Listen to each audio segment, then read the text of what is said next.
An S-rank apocalypse is chewing through Meridian City one district at a time, and Kang Ilyun is walking toward the evacuation line everyone else is desperately trying to escape.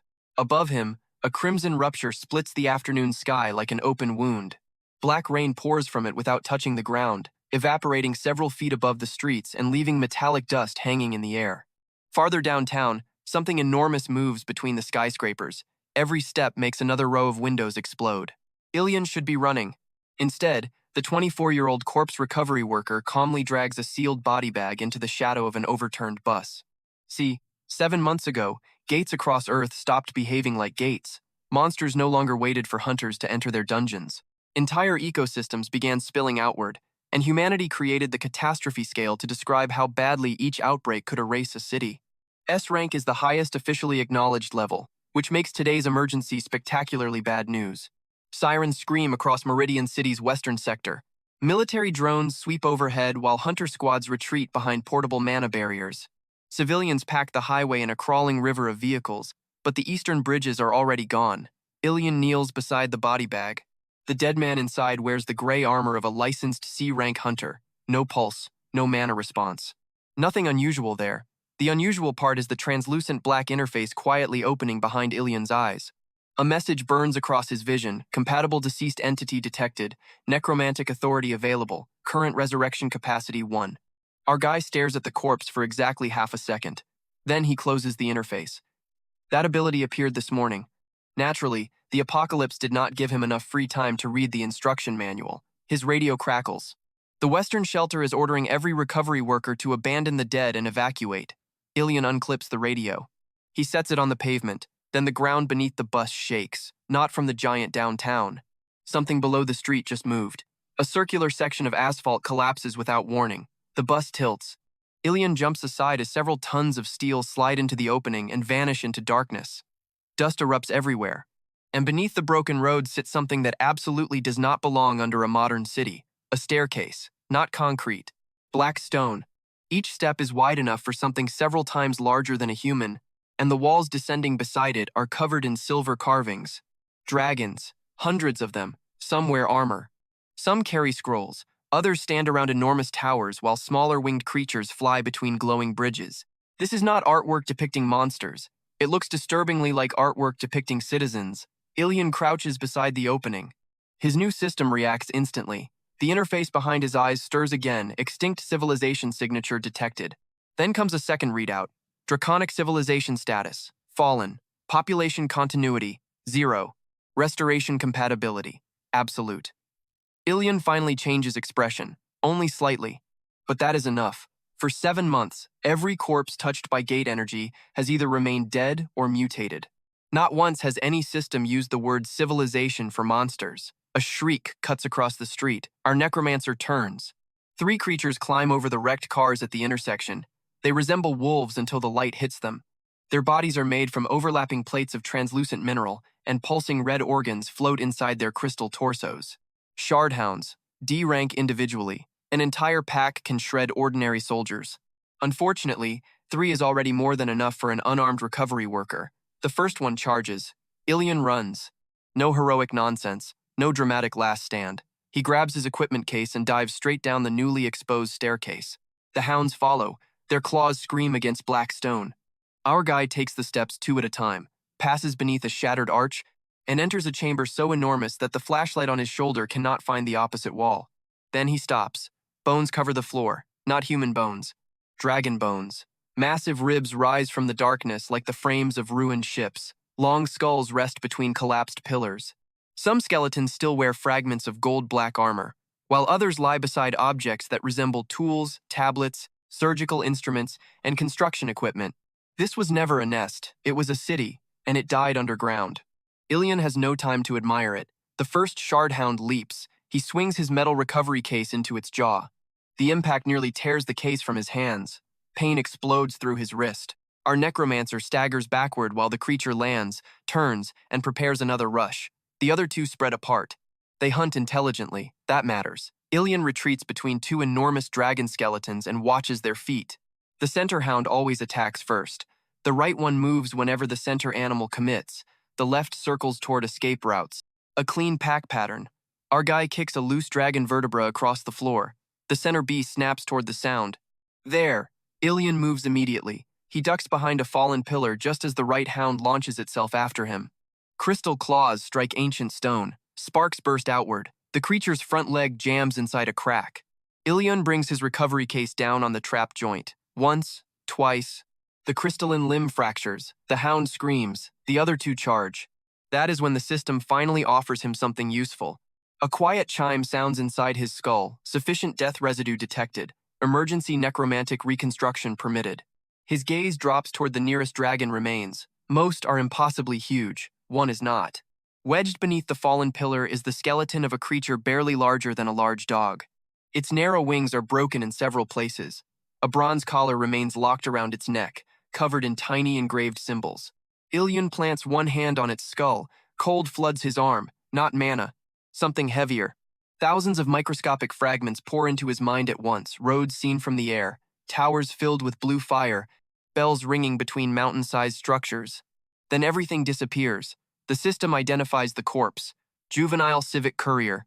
Name record damaged. Restoration cost within current limit. Our guy makes the decision before the shardhounds reach him. He activates the resurrection. Black light flows from his palm, not outward, down. It sinks through the bones and spreads into the floor like ink entering cracks. The little dragon skeleton violently pulls itself together. Vertebrae snap into alignment. Broken ribs roll across the stone and lock into place. Its damaged wings remain incomplete, with only thin strands of dark energy connecting several missing bones. Two pale blue lights ignite inside its eye sockets. The resurrected creature raises its head. The center shardhound pounces. The tiny dragon immediately bites it in the face. Absolutely zero hesitation. Its jaws are nowhere near strong enough to crush the crystal skull, but the attack knocks the hound sideways. That is all Ilyun needs. The necromancer grabs a broken piece of black masonry and drives the sharp end between two plates beneath the monster's throat. Red light bursts through the crack. The shardhound collapses. Its packmates freeze. So does the little dragon. Then the undead courier looks at Ilyun. Its damaged tail strikes the floor twice. There is something almost expectant about it. Our guy glances at the bronze collar. A surviving engraving translates itself through the system. Nim. Courier designation. So the creature still has a name. Nim. The small dragon immediately turns toward the remaining hounds. Good enough. The injured shardhound tears its leg free and rushes first. Nim cannot fly. Half its wing bones are missing, and its restored body contains barely enough necrotic energy to keep moving. But the courier is fast. Ridiculously fast. It darts beneath the hound, bites the creature's rear leg, and twists. The monster stumbles. Ilyun catches the timing. His metal case slams into the damaged front joint. Crystal shatters. The beast hits the floor. The third hound realizes the pack formation is gone and lunges for the human directly. Our necromancer steps aside at the last possible instant. Nim crashes into its flank. The impact sends both creatures rolling into an ancient dragon rib. Ilyun spots something while they struggle. Every shardhound has the same weakness, a tiny gap directly behind the front shoulder. The floating organ inside pulses whenever the creature moves. He grabs a narrow dragon bone from the ground. One thrust.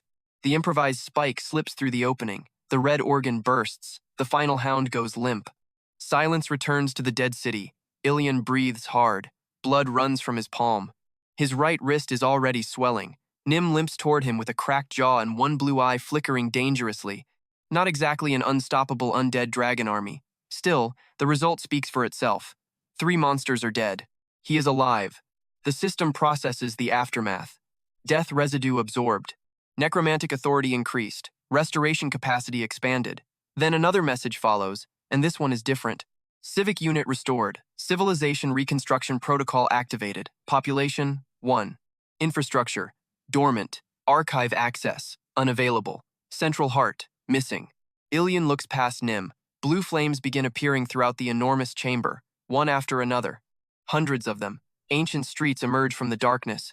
Buildings carved directly into the underground rock stretch farther than his light can reach. Platforms hang from gigantic pillars. Broken statues depict armored dragons, standing beside creatures of dozens of different sizes, but one detail catches his attention. A black hexagonal emblem has been carved beneath every statue. The same symbol appears on Nim's collar, and beneath that symbol sits a second mark someone tried very hard to erase. 3 interlocking circles around a vertical eye. Ilyun touches it. Nothing happens. Nim does. The tiny dragon recoils so violently that its claws scrape across the floor. Its blue eye goes dark for a second. Then it places itself between Ilyun and the emblem. Interesting. Our necromancer does not force the issue. There are more immediate problems. A distant explosion rolls through the underground city. Dust falls from the ceiling. His discarded radio, still faintly audible from somewhere near the collapsed entrance, erupts with overlapping emergency transmissions. The eastern barricade has fallen. An S-rank entity has crossed into the residential sectors. Hunter casualties are climbing. Evacuation routes are closing. Then a terrified dispatcher identifies the monster, Gravewing Tyrant. Draconic type. Ilyun slowly looks around the civilization of dead dragons. That cannot be a coincidence. Nim suddenly raises its skull. Its remaining eye burns brighter. The undead courier races deeper into the ruins. Our guy follows. They cross a vast plaza filled with fossilized trees and descend into a circular chamber. At its center rests a dragon skeleton larger than a passenger aircraft. Unlike the others, it has not collapsed. It sits upright. 6 shattered horns form a crown around its skull. Bronze armor covers its chest, and a colossal spear lies across its forelimbs. Behind it stand hundreds of smaller skeletons arranged in perfect formation. Soldiers, workers, scholars, young dragons, entire families. The system opens again. Restorable population detected. Current authority insufficient for full resurrection. Then a new objective appears in plain language. Restore the first district. Recover the central heart. Rebuild the civilization. Ilyun studies the dead legion. Above them, Meridian City is losing an S-rank war. Humanity has spent 7 months searching for stronger hunters, better weapons, and larger walls. Maybe that is the wrong scale entirely. One powerful corpse is useful. A resurrected army is better. But an entire dead civilization? That comes with soldiers, knowledge, infrastructure, history, and perhaps an answer to why a draconic S-rank monster is currently tearing apart the world above. Nim walks to the giant armored skeleton. The little courier presses its forehead against one enormous claw. For the first time, it becomes completely still. Ilyun sees the difference. This is not a summoned creature waiting for an order. Nim remembers this place. Maybe not clearly, maybe not enough to speak. But something survived death. Our guy kneels beside a stone channel running around the plaza. He examines the old grooves. Necrotic energy from Nim is already leaking into them. The nearby blue lamps brighten whenever it passes. The city itself responds to restored citizens. That changes the equation. Ilyun cuts the ruined strap from his recovery case. He wraps it tightly around his injured wrist. Then he opens the system interface and spends every remaining point of death residue on restoration authority. Nim's damaged eye stabilizes. 3 blue lamps ignite along the road ahead. Farther inside the ruins, an enormous sealed gate answers with a deep metallic boom. Something has awakened on the other side. The necromancer rises. He does not head back toward the evacuation route. Instead, Ilyun takes the bronze collar's translated city map, marks the location identified as the central heart, and starts walking deeper into the fallen dragon capital. Nim follows at his side. Above them, humanity is trying to survive the apocalypse. Down here, Kang Ilyun has just started rebuilding the civilization that might end it. The first problem with rebuilding a dead civilization is brutally simple. Dead civilizations do not come with electricity. Kang Ilyun discovers this after walking barely half a mile into the buried capital. The 3 blue lamps behind him remain lit, but everything ahead is completely dark. Ancient towers disappear into a black ceiling.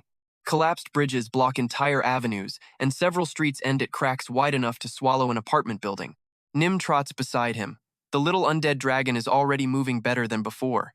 Its cracked jaw has pulled itself back into alignment, and the pale light inside its surviving eye no longer flickers every few seconds.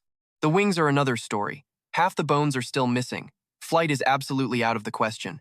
Still, Nim keeps climbing every piece of rubble it can find before hopping down on the other side like the tiny creature refuses to. Acknowledge this extremely obvious design flaw. Ilyun checks the translated map projected through his system. The central heart lies beneath the capital's inner district. Distance is not the problem. 6 enormous sections between here and there are completely dormant, and the system refuses to restore citizens beyond active infrastructure. Turns out resurrection here has rules.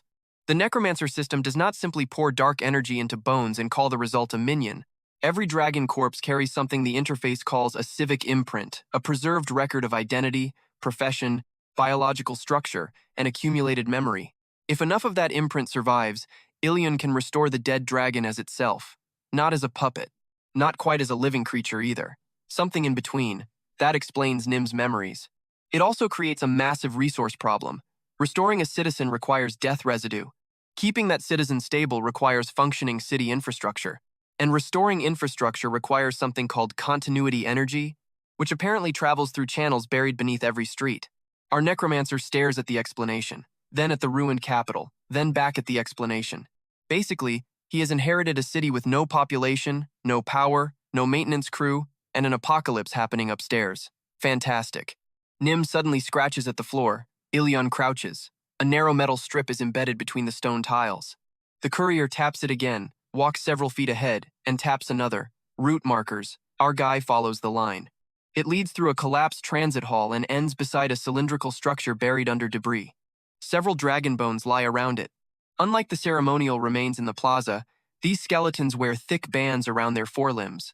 Tool harnesses still hang from their bodies, maintenance workers. The system responds as Ilyun approaches. District conduit station detected. Primary relay inactive. Emergency restart requires compatible mana cores.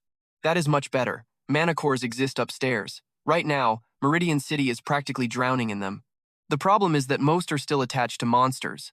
Ilyun checks his radio again. Static. Then a fragmented transmission slips through. The Western military line is retreating toward Harbor Shelter.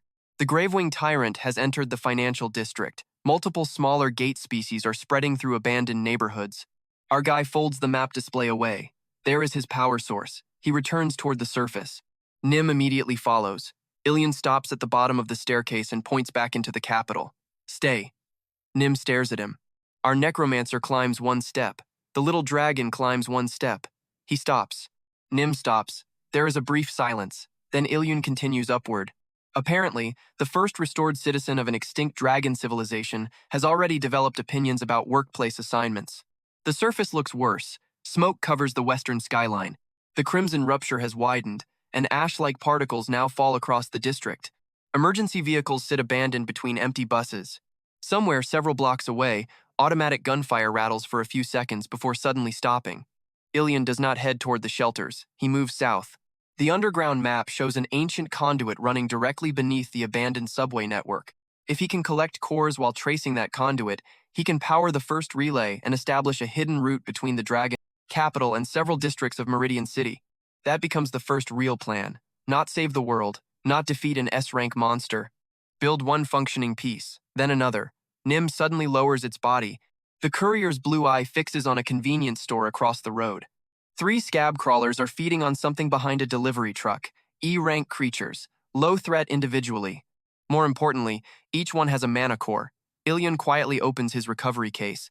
Inside are body tags, cutting tools, sealant, 2 emergency flares, and a carbon steel bone saw.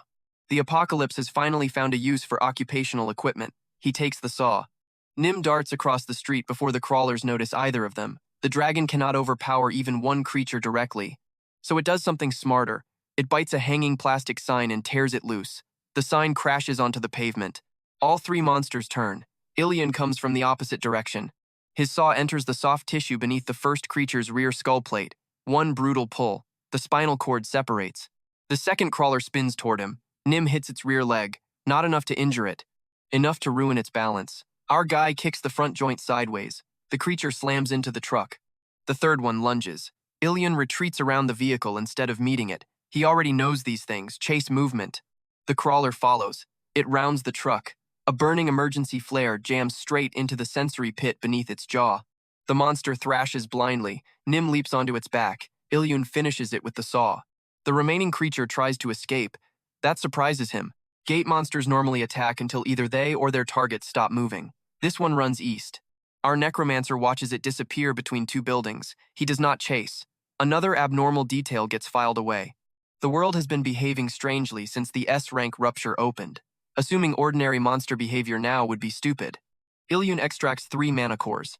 The moment the first one leaves the corpse, black vapor curls from the dead creature and enters his hand. The system quietly processes it. Residual death energy harvested. Civilization restoration reserve increased. No soul appears. No consciousness is consumed. Only the energetic imprint produced at death gets taken. That matters more than Ilyun expected. Whatever this system is, it is remarkably precise about the difference between death and identity. Nim sniffs the second corpse. Then the courier sneezes a tiny burst of blue flame. Both of them freeze. A scorch mark appears on the pavement. Nim looks down at it. Then at Ilyun, the dragon opens its jaw again. Nothing. Our guy picks up the final mana core. Apparently, the incomplete wings are not the only thing repairing themselves. They continue south. By the time they reach the subway entrance, Ilyun has collected 9 low-rank cores. The underground station is flooded ankle-deep. Emergency lights pulse red along empty platforms. Posters peel from the walls. But underneath the modern tile, Nim finds another strip of ancient metal, the same route marker. Ilyun prees loose part of the station wall. Black stone sits behind the concrete. Meridian City was built directly on top of dragon infrastructure, not ruins in one isolated cavern. Infrastructure. That makes the dead capital much larger than he first thought. Nim runs along the platform until it reaches a maintenance door. The dragon scratches. Ilyun forces it open. Behind the door sits an old utility tunnel, and beneath a century of cables lies a circular dragon emblem, the black hexagon. Again. But this version includes writing. His system translates only part of it. Western Resonance Pylon. One of 7 municipal relays. Emergency continuity network. Authorized custodian required. Below those words is the strange symbol someone tried to erase in the capital 3 interlocking circles surrounding a vertical eye. The damaged inscription beneath it yields only 2 readable words. First census. Ilyun studies them. The interface suddenly identifies him as temporary custodian. No explanation follows. That is new. Our necromancer touches the symbol again. This time something answers. Not a voice. A memory. For less than a second, his vision fills with thousands of dragons flying above Meridian City before Meridian City exists. 7 enormous towers surround the valley. Blue lines connect them. Then an unidentified black shape tears through the sky. Every tower goes dark at once. The vision disappears. Ilyun removes his hand. Nim presses close against his leg. Its wing bones tremble. Our guy says nothing. He simply photographs the inscription with his work phone and stores the image. Whatever the first census was, it existed before the civilization fell. And somehow his supposedly new necromancer system recognizes its authority. That question can wait. The apocalypse cannot. He follows the ancient conduit back toward the first relay. Halfway there, something bursts through the subway ceiling. A glassback brute crashes onto the tracks. C rank, nearly 12 feet tall. Its shoulders scrape both sides of the tunnel. Ilyun immediately retreats. Fighting this thing directly would be suicide. Nim starts forward. He catches the courier by its bronze collar and pulls it back. The dragon's cracked jaw clicks irritably. Our guy points toward the third rail. Dead. Then toward the ancient conduit beneath it. Nim understands. The courier runs. The brute charges after the smaller target. Ilyun takes 3 mana cores from his bag and slams them into exposed sockets along the dragon conduit. Nothing happens. Wrong configuration. He turns the first core. Still nothing. Nim races past him with the brute close behind. Our necromancer notices the engraved arrows around each socket. Flow direction. He rotates all 3 cores to face inward. Blue light detonates beneath the tracks. The brute steps directly onto the conduit. A pulse erupts upward. Its legs lock. Not electricity. Continuity energy. Whatever that energy does, gate-borne tissue absolutely hates it. The monster convulses. Nim spins around. The courier's throat glows. This time the blue flame comes out properly. A narrow jet strikes the cracked tissue beneath the brute's jaw. Ilyun drives the bone saw into the same spot. The giant creature collapses hard enough to shake the platform. A C-rank mana core rolls from its chest. The system absorbs a massive surge of death residue. Nim receives something too. Dark energy sweeps over the little dragon. The missing portions of its ribs reconstruct first. Then one broken wing extends. Not fully. Several bones remain absent, but a thin membrane of translucent blue energy now stretches between the surviving frame. The system identifies the change without ceremony. Civic Courier restoration advanced. Root memory recovered. Ember breath recovered. Emergency glide available. Nim spreads the half-restored wing. Then immediately jumps from the platform. The courier glides about 6 feet. It crashes face first into a pile of abandoned newspapers. Ilyun looks at it. Nim slowly pulls its skull free. Our guy picks up the C-rank core and keeps walking. The dragon hurries after him. Progress is progress. Back inside the first district, Ilyun installs the accumulated cores into the relay. 9 low-rank cores fill auxiliary sockets. The C-rank core enters the center. Blue light floods the mechanism. A deep vibration passes through the entire city. One street illuminates, then another. Ancient channels ignite beneath the stone like veins carrying cold fire. The system announces the result quietly. First district continuity restored. Restoration capacity increased. Infrastructure access expanded. A second message follows. Available civic restorations, 3. Ilyun does not choose soldiers. That would be the obvious choice. It would also be the wrong one. An army cannot rebuild a dead power grid. Our necromancer walks back to the maintenance corpses beside the relay. He selects a dragon with reinforced forelimb harnesses, then another whose surviving tools match the conduit sockets. The third corpse lies farther away beside a broken stone tablet covered in structural diagrams.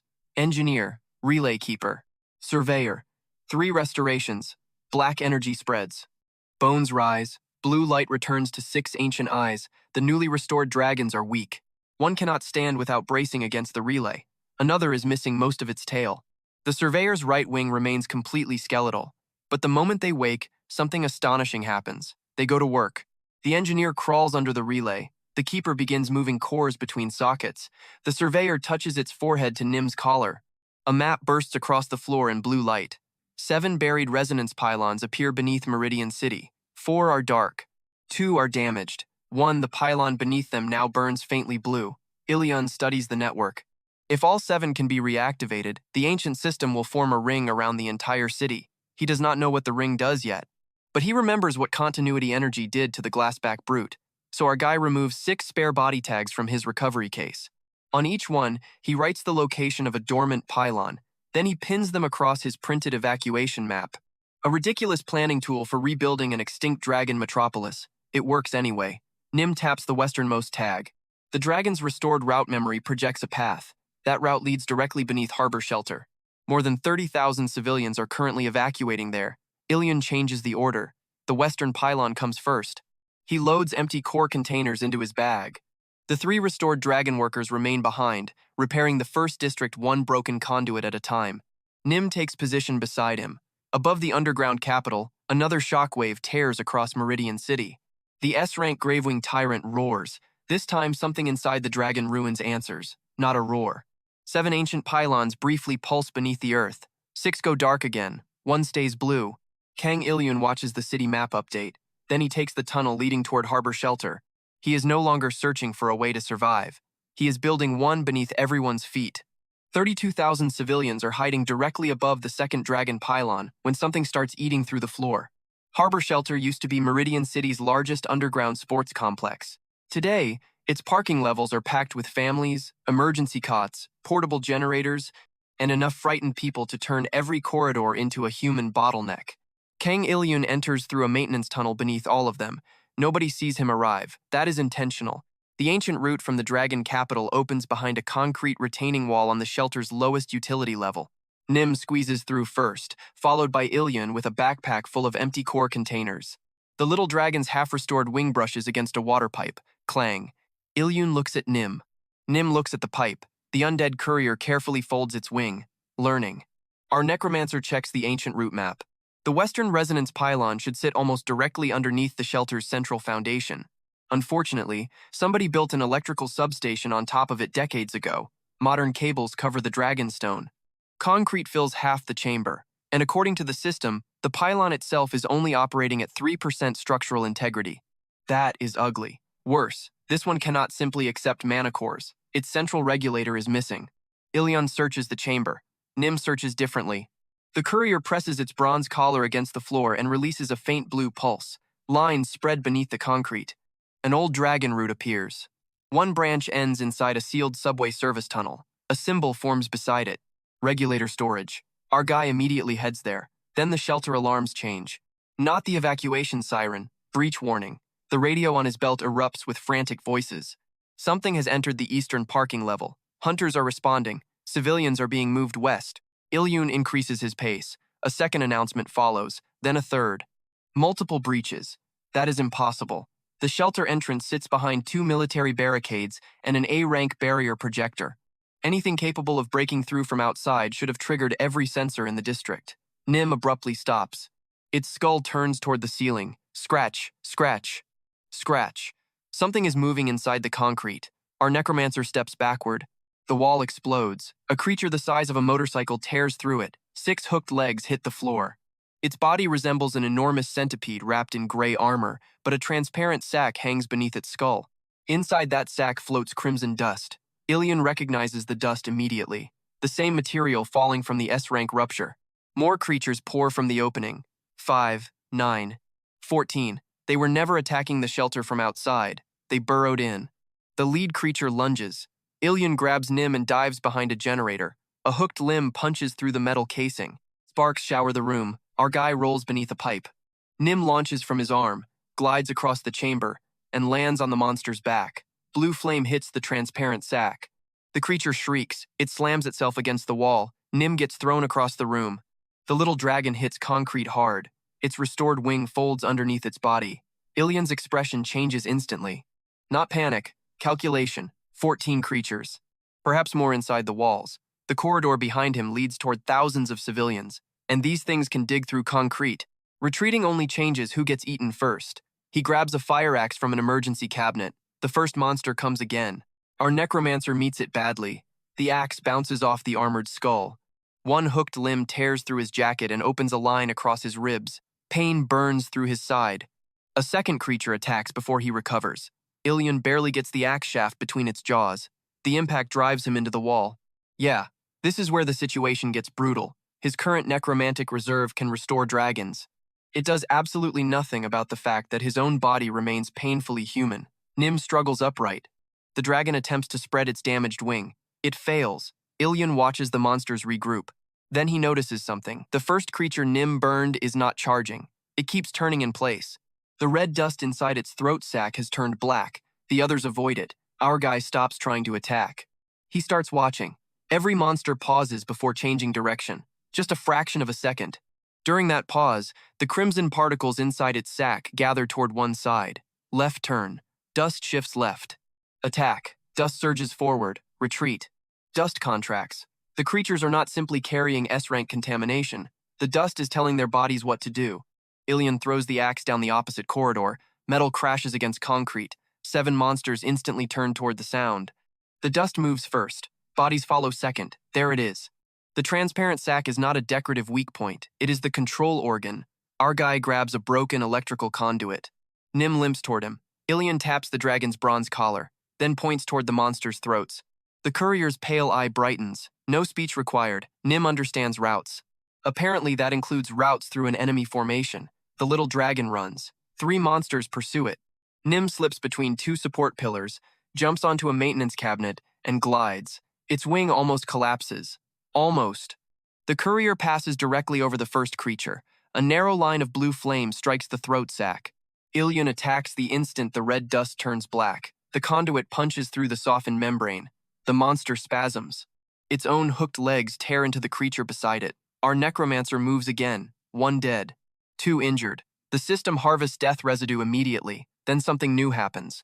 The energy does not settle inside Ilyun. It flows downward, through the dragon road beneath the concrete, all the way back toward the restored first district. The interface behind his eyes opens. Connected infrastructure detected.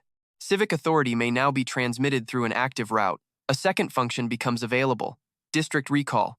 Ilyun gets the mechanism immediately. Normal restoration requires direct contact with a registered dragon corpse. District recall changes that. If a corpse remains connected to surviving civic infrastructure, the city itself can serve as the point of contact. Distance becomes irrelevant inside an active district. The cost rises dramatically, but Ilyun no longer needs to stand beside the dead. That is not just useful, that can become completely ridiculous. If enough of the capital comes online, the surviving burrowers rush him. Our necromancer plants his palm against the exposed dragon conduit. He spends the freshly harvested death residue, not on the corpses back in the capital, on 3 faint civic signatures underneath harbor shelter. Black-blue light races away beneath the concrete. For several seconds, nothing happens. Then the subway tunnel wall bursts outward. A massive skeletal claw punches through.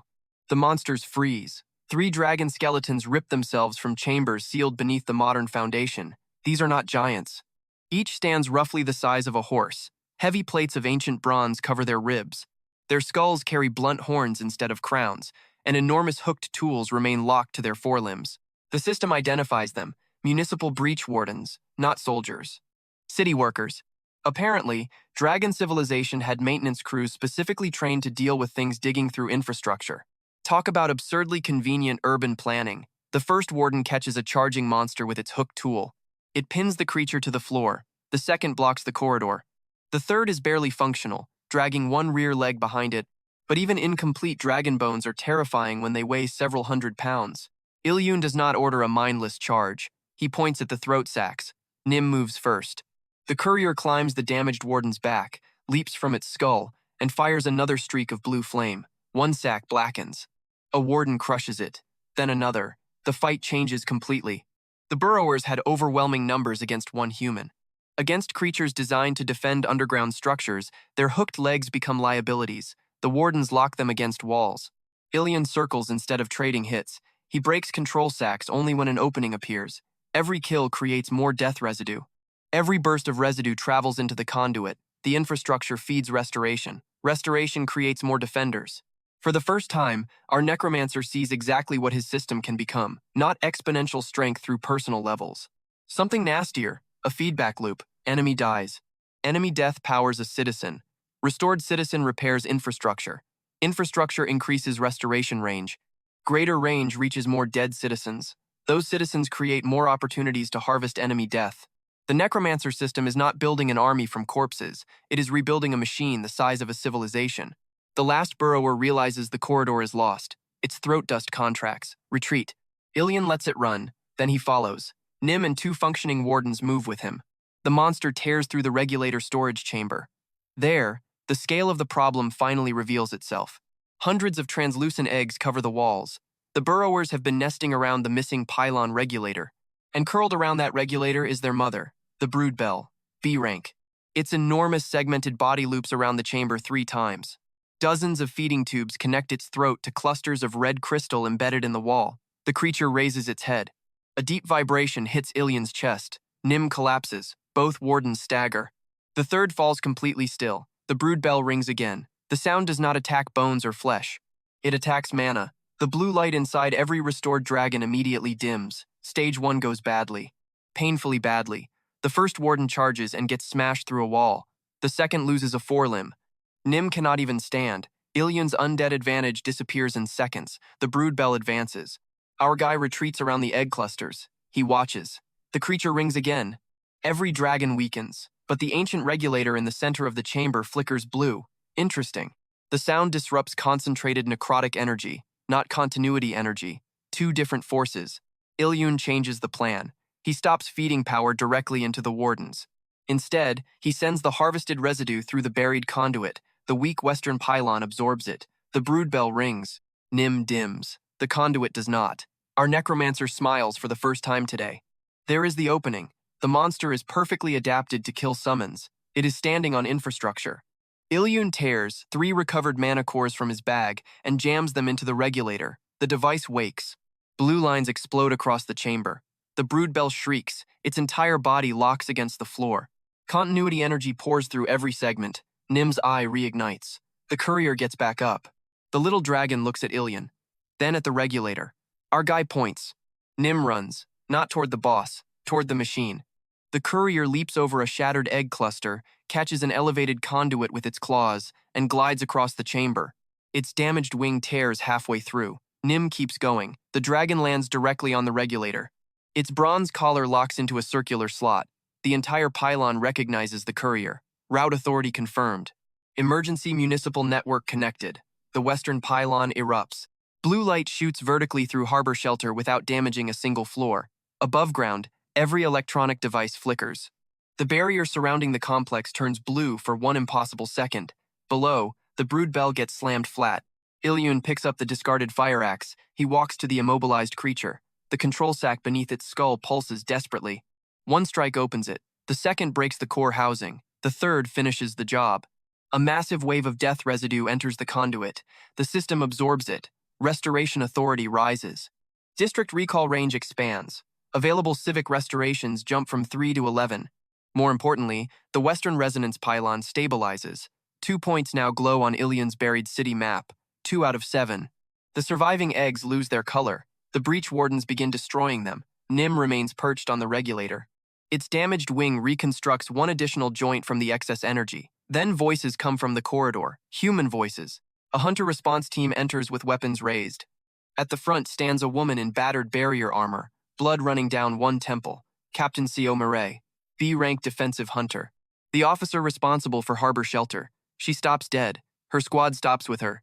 3 skeletal dragons are dismantling monster eggs. A 4th, Much smaller dragon sits on an ancient machine glowing beneath their shelter, and Kang Ilyun, still wearing the jacket of a corpse recovery worker, is calmly extracting a B-rank monster core. Nobody speaks for several seconds. Mireille finally lowers her shield. She looks at the dead brood bell, then at Ilyun, then at Nim.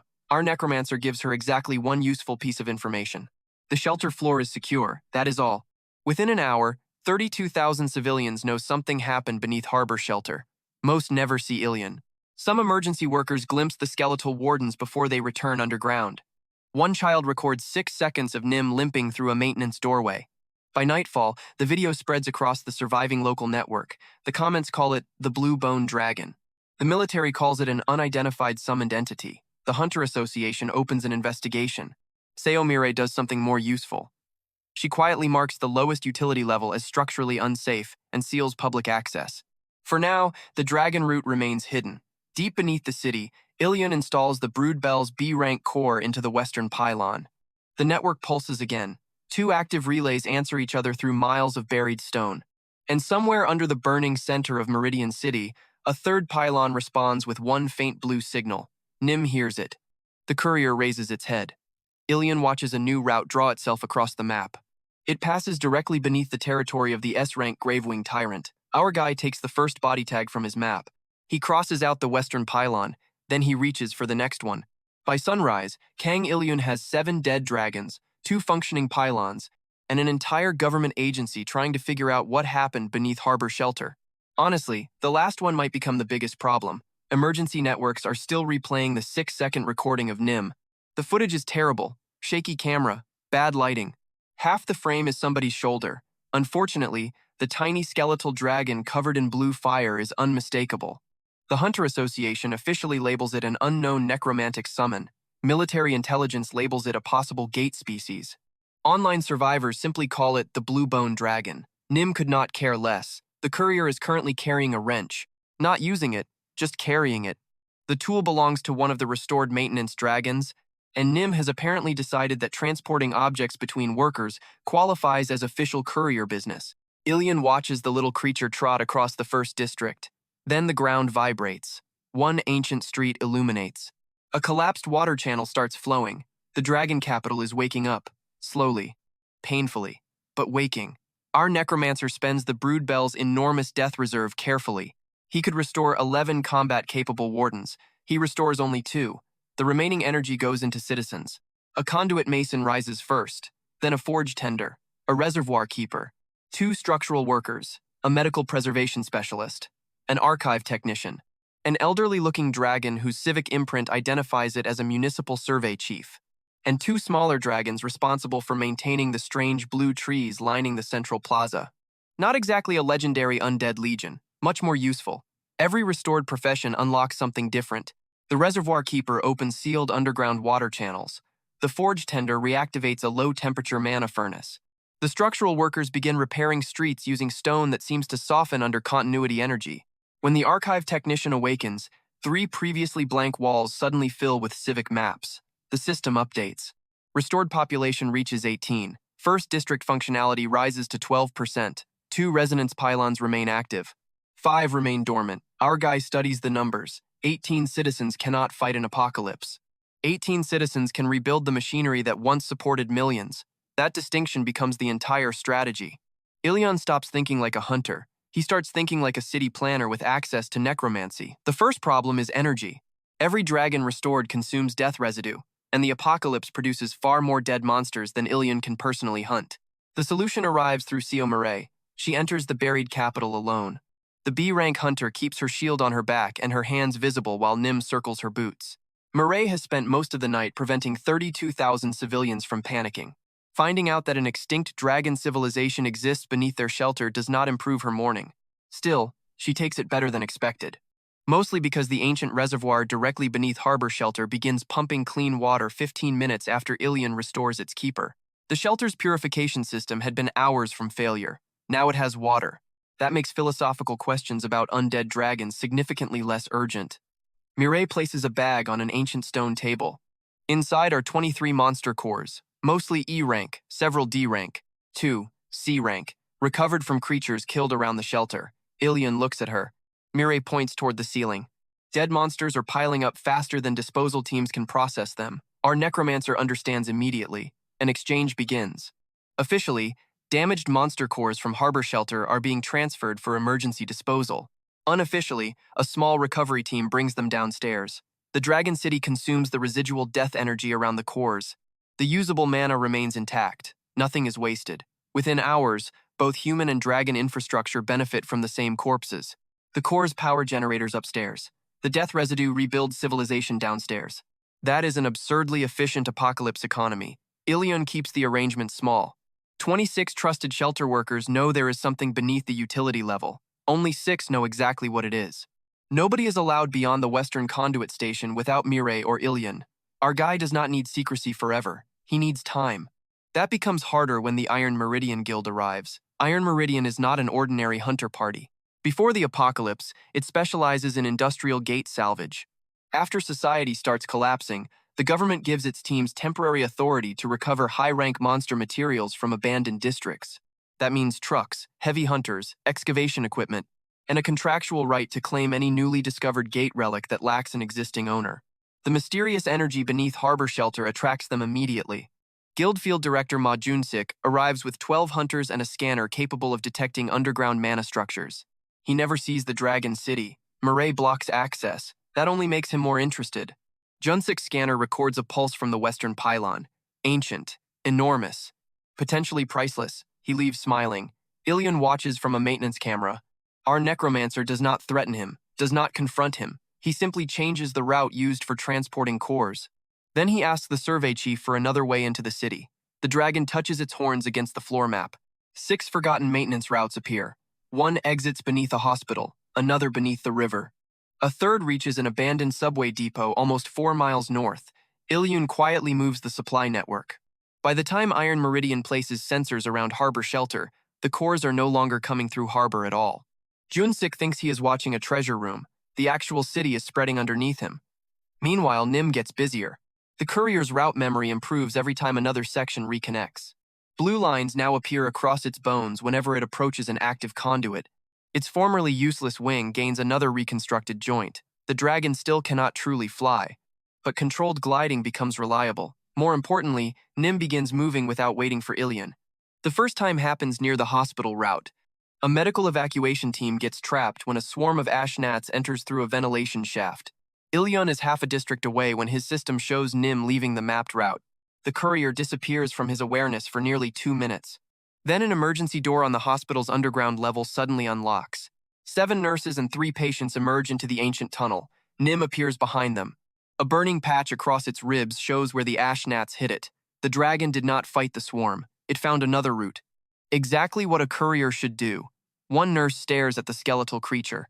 Nim pushes an abandoned wheelchair toward her with its skull. No order, no reward.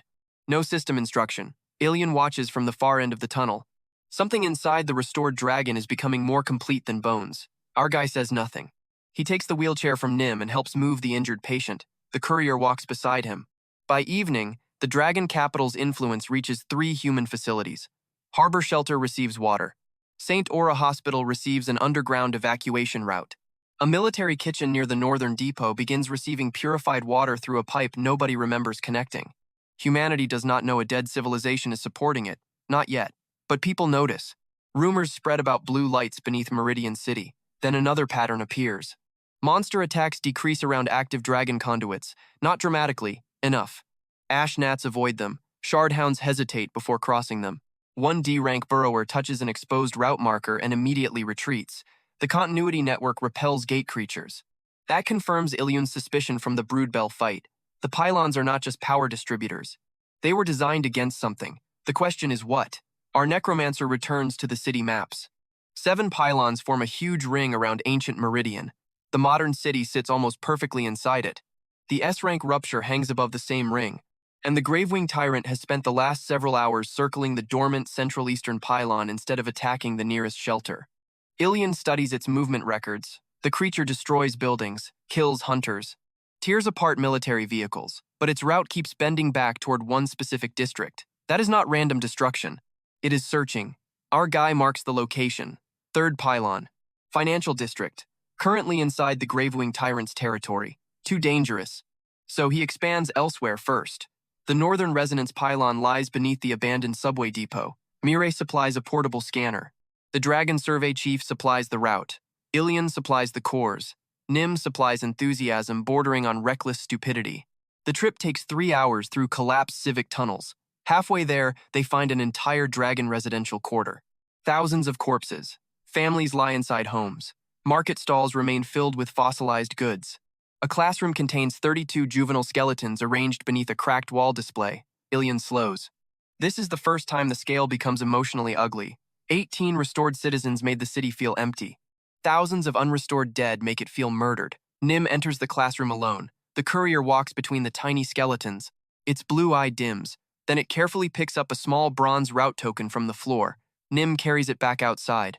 Our necromancer stores the token instead of converting anything around it into energy. Some things do not need to become resources. They continue.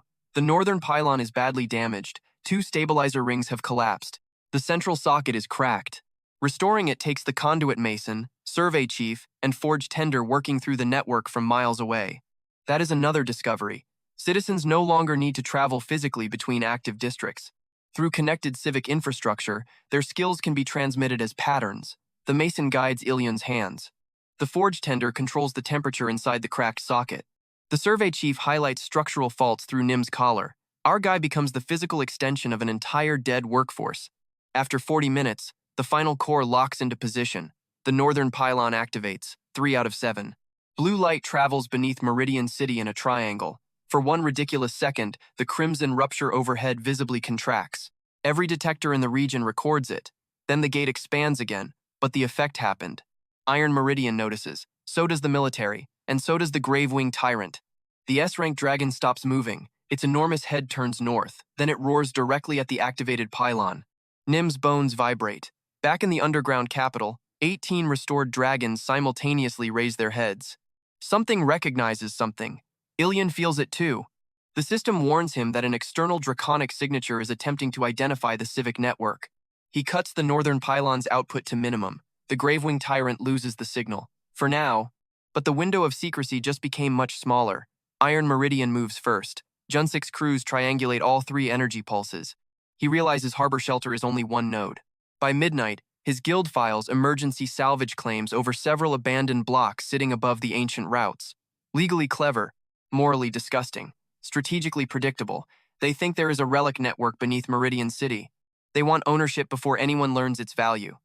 Yunsik orders excavation teams toward the northern depot. Ilyun sees their vehicle lights on a street camera. He changes nothing. The pylon is already active. The access shaft they detected leads into a collapsed reservoir with no connection to the dragon route. Let them dig. Their greed gives everyone else something useful to watch. While Iron Meridian spends machines and manpower excavating the wrong location, our necromancer returns to the capital. The archive technician has finally opened part of the municipal records hall. Inside are no books. Dragons apparently store civic memory in black glass cylinders stacked vertically inside stone frames. Most are dead. A few respond to continuity energy. The technician retrieves one. Nim immediately reacts. The courier drops the wrench it has been carrying all day. Its blue eye fixes on the cylinder. The object bears the same vertical eye emblem carved beneath the statues. 3 interlocking circles.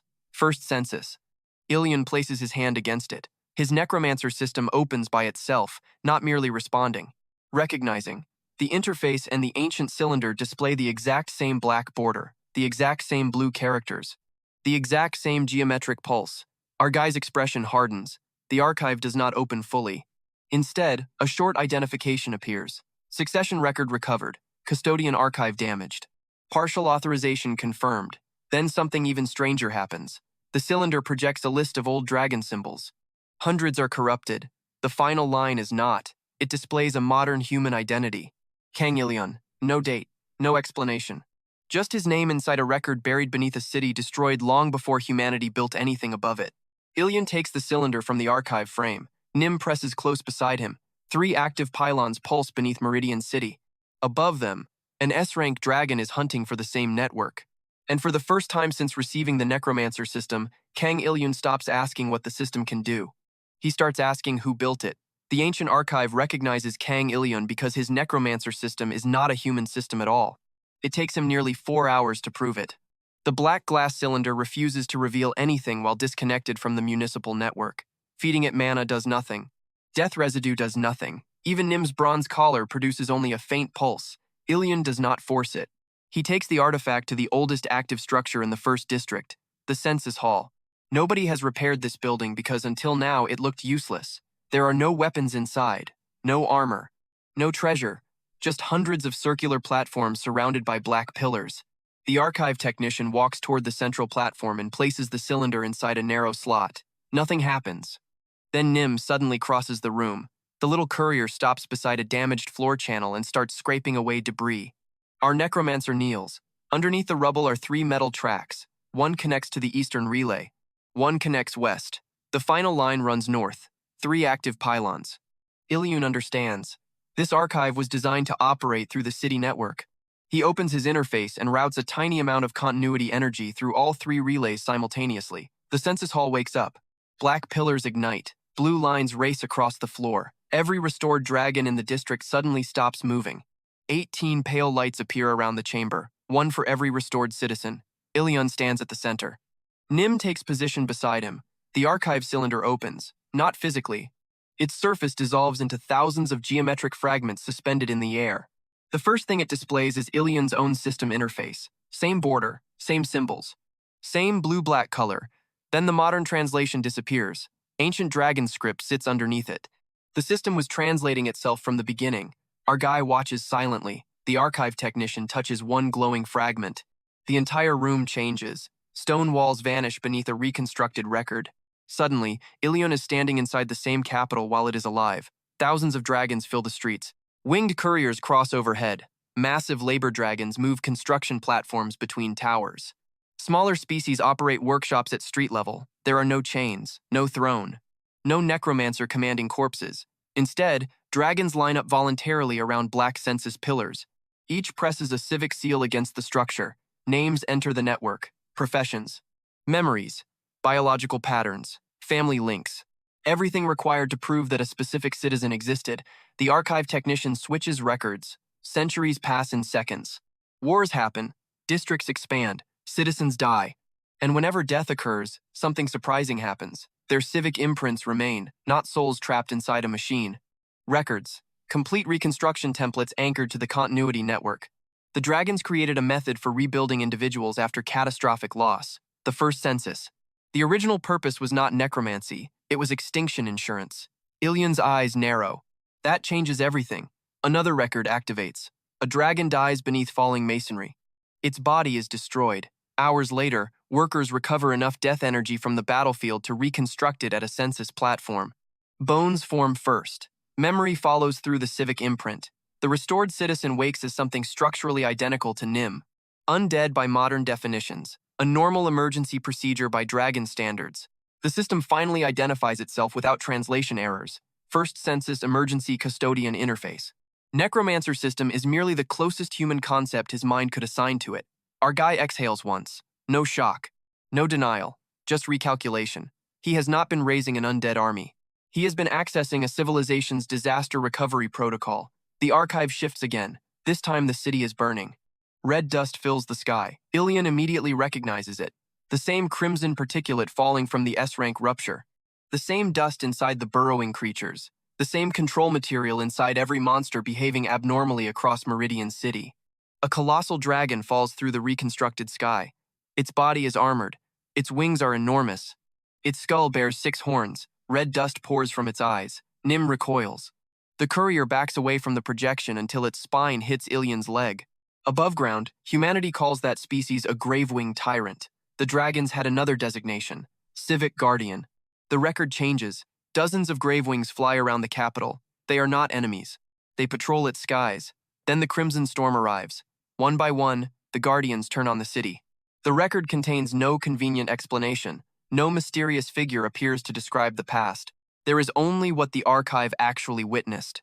Red particles enter living creatures. Behavior changes. Civic identity signatures disappear. The infected dragons attack the pylons first. That detail matters. Ilyun freezes the projection. He rewinds it. One guardian crashes through a tower. Another tears apart a relay. A third ignores thousands of fleeing citizens to attack an underground conduit. The pattern is identical to the present Gravewing Tyrant. It is not randomly circling the financial district. It knows what the resonance network is, and it is trying to destroy it. Nim walks toward the frozen image. The courier presses its bronze collar against the projection of a burning street. Another archive fragment reacts. A route appears. A juvenile civic courier races through that exact street, carrying something small in its mouth. Bronze collar, broken left wing. Nim. The little dragon watches its own death. The ancient courier crosses a collapsing bridge while red dust consumes the sky. It delivers a black hexagonal object to a census station. Then the bridge falls. The record ends. Nim does not move. Its blue eye becomes painfully dim. Ilyun crouches beside it. No speech. He simply places the old bronze route token from the classroom beside Nim's front claw. The courier looks down. After several seconds, Nim picks up the token. Its eye brightens again. The archive continues. That delivery matters. The black hexagonal object Nim transported is placed into the center of the census hall. Immediately, the system begins copying itself away from the dying network. 7 sections. 7 pylons. A failsafe. The final archive record is badly damaged, but the physical sequence remains clear. The dragons know the city is going to fall. They cannot stop the red catastrophe, so they preserve the first census. Not inside one artifact. Across the municipal network, the interface is divided. The pylon network shuts down, and the system waits. The archive reconstruction disappears. The real ruined census hall returns. Ilyun looks at the cylinder. Now the impossible part makes sense. His name was not carved into an ancient record thousands of years ago. The record is alive. When 3 pylons reconnected, the ancient network synchronized with the interface already attached to him. It wrote its current custodian back into the archive. The question becomes simpler. Why him? Another section unlocks. No prophecy. No bloodline. No convenient chosen one nonsense. A diagnostic log appears. The S-rank rupture began shortly before dawn. The crimson energy entering Meridian City triggered the first census emergency protocol. 3 dormant pylons produced 1 automatic search pulse. The system searched the population above the old capital. Hundreds of thousands of living signatures were rejected. Active hunter systems conflicted with the interface. Mana-saturated bodies resisted the necromantic channels. Gate-corrupted humans failed biological integrity checks. Then the pulse reached the Municipal Corpse Recovery Center. Kang Ilyun was working there. Months of handling gate casualties had left microscopic traces of death residue throughout his nervous system. Not corruption. Exposure. His body had learned to conduct the energy without absorbing it. More importantly, he had never awakened a hunter class. No competing system, compatible neural structure, compatible death energy tolerance. Living human. Result. Provisional custodian accepted. That is it. No destiny. Terrible working conditions accidentally made him compatible with the operating system of a dead dragon civilization. Honestly, that tracks. The system appeared that morning because the first census chose the nearest viable emergency operator when the extinction event returned. Ilyun looks toward the map. That last part is the real problem. The event returned. The ancient dragons did not defeat whatever produced the red dust. They merely stopped it. The final readable disaster record shows all 7 resonance pylons firing simultaneously. A blue barrier closes around the sky. The crimson storm contracts. Then the record cuts out. No victory entry follows. No recovery period. The entire civilization remains dead afterward. The archive cannot explain what happened next. Our necromancer does not pretend otherwise. He has been assuming the 7 pylons are weapons capable of defeating the S-rank rupture. That assumption is no longer safe. At best, they were containment infrastructure. At worst, activating them incorrectly could reproduce whatever killed the dragons. Ilyun immediately changes the plan. He removes the body tags marking the remaining pylons. The next objective is no longer simple activation. Before connecting another relay, he needs the central heart. The city map identifies it as the system that coordinated all 7 pylons during the extinction event. Without its control records, blindly completing the network would be insane. That is the first recalibration. The second comes from Nim. The courier walks across the census hall. Its collar is still glowing from the ancient recording. Instead of stopping at the city map, Nim approaches a sealed compartment behind the central platform. The bronze collar clicks against it. The compartment opens. Inside rests one piece of the black hexagonal device Nim carried on the day the civilization fell. The system identifies it. Custodian relay fragment, one of 7 synchronization components. Function, simultaneous civic authority distribution. Ilyun picks it up. Black metal wraps around his wrist like a thin mechanical band. For 1 second, he can feel all 3 active pylons at once, not merely their locations, their flow. Harbor Shelter in the west, the Northern Depot, the First District. Thousands of ancient conduits connecting them, 18 citizens, every restored imprint, every dormant civic signature within range. Then the sensation disappears. The fragment is incomplete. Good. Another instant legendary power-up would be useless if he could not control it. Our guy tests the relay with the smallest possible command. He sends 1 pulse through 3 pylons. The archive technician receives it, so does the reservoir keeper. So does Nim. All simultaneously, the courier's blue fire brightens. District Recall previously allowed Ilyun to restore citizens through 1 active network. A completed custodian relay could synchronize every active district, potentially thousands of restoration points, maybe more. That becomes the weapon for later. Not ready, not even close, but real. Above ground, Iron Meridian makes its move. Ma Junsik's excavation crews finally break through the false shaft beneath the Northern Depot. They do not find treasure. They find a dead conduit branch filled with fossilized dragon construction material. That should have ended the operation. It does the opposite. 1 sample contains a concentration of ancient mana higher than most A-rank relics. Junsik immediately orders the entire site sealed. Iron Meridian brings in 40 additional contractors. Heavy drills arrive.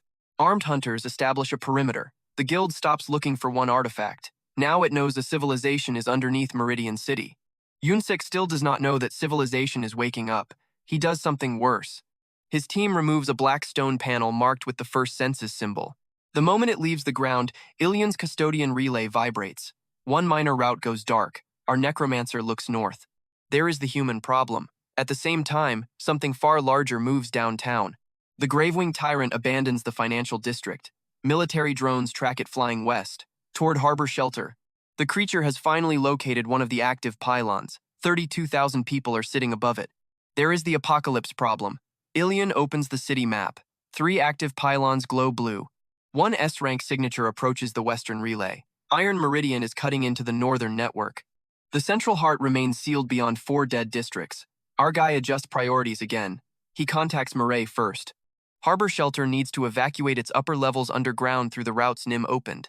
Then he dispatches the survey chief's instructions to the northern district. Nobody confronts Iron Meridian yet. Instead, dragon workers quietly sever the conduit branch their excavators found. Let Yunsik steal dead stone. The functioning network moves around him. Finally, Ilyun returns to the custodian relay. He needs enough time to reach the central heart, so the 3 active pylons must survive without him. Nim steps onto the city map. The courier places the old bronze token over Harbor Shelter. Not the capital, not the archive. The humans. Ilyun looks at the little dragon. Nim looks back. A creature from a civilization humanity never knew existed has just chosen which population it wants to protect first. Our necromancer fastens the incomplete custodian relay around his wrist. Then he opens the sealed road leading into the dead inner city. Behind him, restored engineers redirect power toward harbor. Above him, evacuation alarms begin moving thousands of civilians into underground routes. Ahead, the central heart waits beneath the ruins. And across Meridian City's burning skyline, the corrupted guardian that helped destroy 1 civilization spreads its wings toward another. The Gravewing Tyrant reaches Harbor Shelter 21 minutes before Kang Ilyun reaches the central heart. That difference is enough to kill thousands of people, so our necromancer treats every second like a resource. Nim runs beside him through the dead inner city, while the custodian relay feeds 3 completely different disasters into Ilyun's awareness. To the west, Harbor Shelter is evacuating. To the north, Iron Meridian is drilling deeper into ancient dragon infrastructure. Directly above, the S-rank Guardian is crossing Meridian City's skyline at terrifying speed. And ahead? The road to the central heart is gone, not blocked, gone. An entire section of the ancient capital has collapsed into a bottomless crack. Nim skids at the edge. Its pale eye follows the broken route markers disappearing into darkness. Ilyun checks the civic map. The original bridge crossed nearly 600 feet. No alternative route appears. Of course, our guy does not waste time getting angry. He recalculates. The ancient survey chief remains linked through the restored network. Ilyun routes the broken district map through the custodian relay. A blue image overlays the abyss, old utility pipes. A drainage route. 2 maintenance tunnels. 1 surviving line curves beneath the collapsed district. Nim immediately recognizes it. The courier jumps onto a narrow stone ledge. Ilyun follows. That becomes the new route. Meanwhile, Harbor Shelter begins moving. Siomire does not tell 32,000 civilians that an S-rank dragon is flying directly toward them. She tells them the upper structure may become unstable. That creates panic anyway. People pour into the underground parking levels. Emergency teams open the hidden passage Nim discovered beneath the hospital route. Dragon workers widen two ancient doors. The restored surveyor marks safe corridors with blue light. For the first time, living humans begin entering the dead dragon city in large numbers. Not the capital itself. Only the outer transit network. Still, the sight is insane. Families carrying backpacks walk beneath arches built for creatures 20 times their size. Children stare at blue lamps. Elderly survivors sit inside ancient loading stations. Medical teams push beds through streets that have been dark longer than human civilization has existed. The dragons do not appear publicly. Most remain behind sealed routes. Nim's shortcuts do the important work. The dragon civilization is saving people before humanity even understands it exists. Then the sky roars. The grave-winged tyrant arrives. Every emergency light in harbor shelter shakes. A shadow covers the entire stadium. The corrupted dragon lands on the eastern tower. Concrete folds beneath its claws. 3 military attack drones fire. The Gravewing opens one wing. Red dust explodes outward. The missiles change direction in midair. 2 strike the drones that launch them. The third detonates against an empty office block. Mireille sees the feed. Her face goes completely still. S rank does not mean stronger than A rank. It means the normal rules have stopped being useful. The Gravewing lowers its skull toward the ground. It is not looking at humans. It is looking through them. Straight at the western pylon, Ilyun feels the moment it finds the signal. The custodian relay turns painfully hot around his wrist. The corrupted guardian screams. Every active conduit beneath harbor shelter dims. Our necromancer stops halfway down the maintenance ledge. That scream is the same mana disruption effect used by the brood bell. Just on an absurdly larger scale, Nim loses its footing. Ilyun catches the courier by the collar before it falls into the abyss. The little dragon hangs over darkness. Its blue eye flickers. Our guy pulls it back up. Another scream reaches them through miles of stone.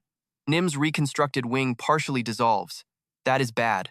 But something else remains untouched. The blue route lines inside its bones. Ilyun notices immediately. Necrotic reconstruction weakens. Civic continuity does not. Same pattern as before.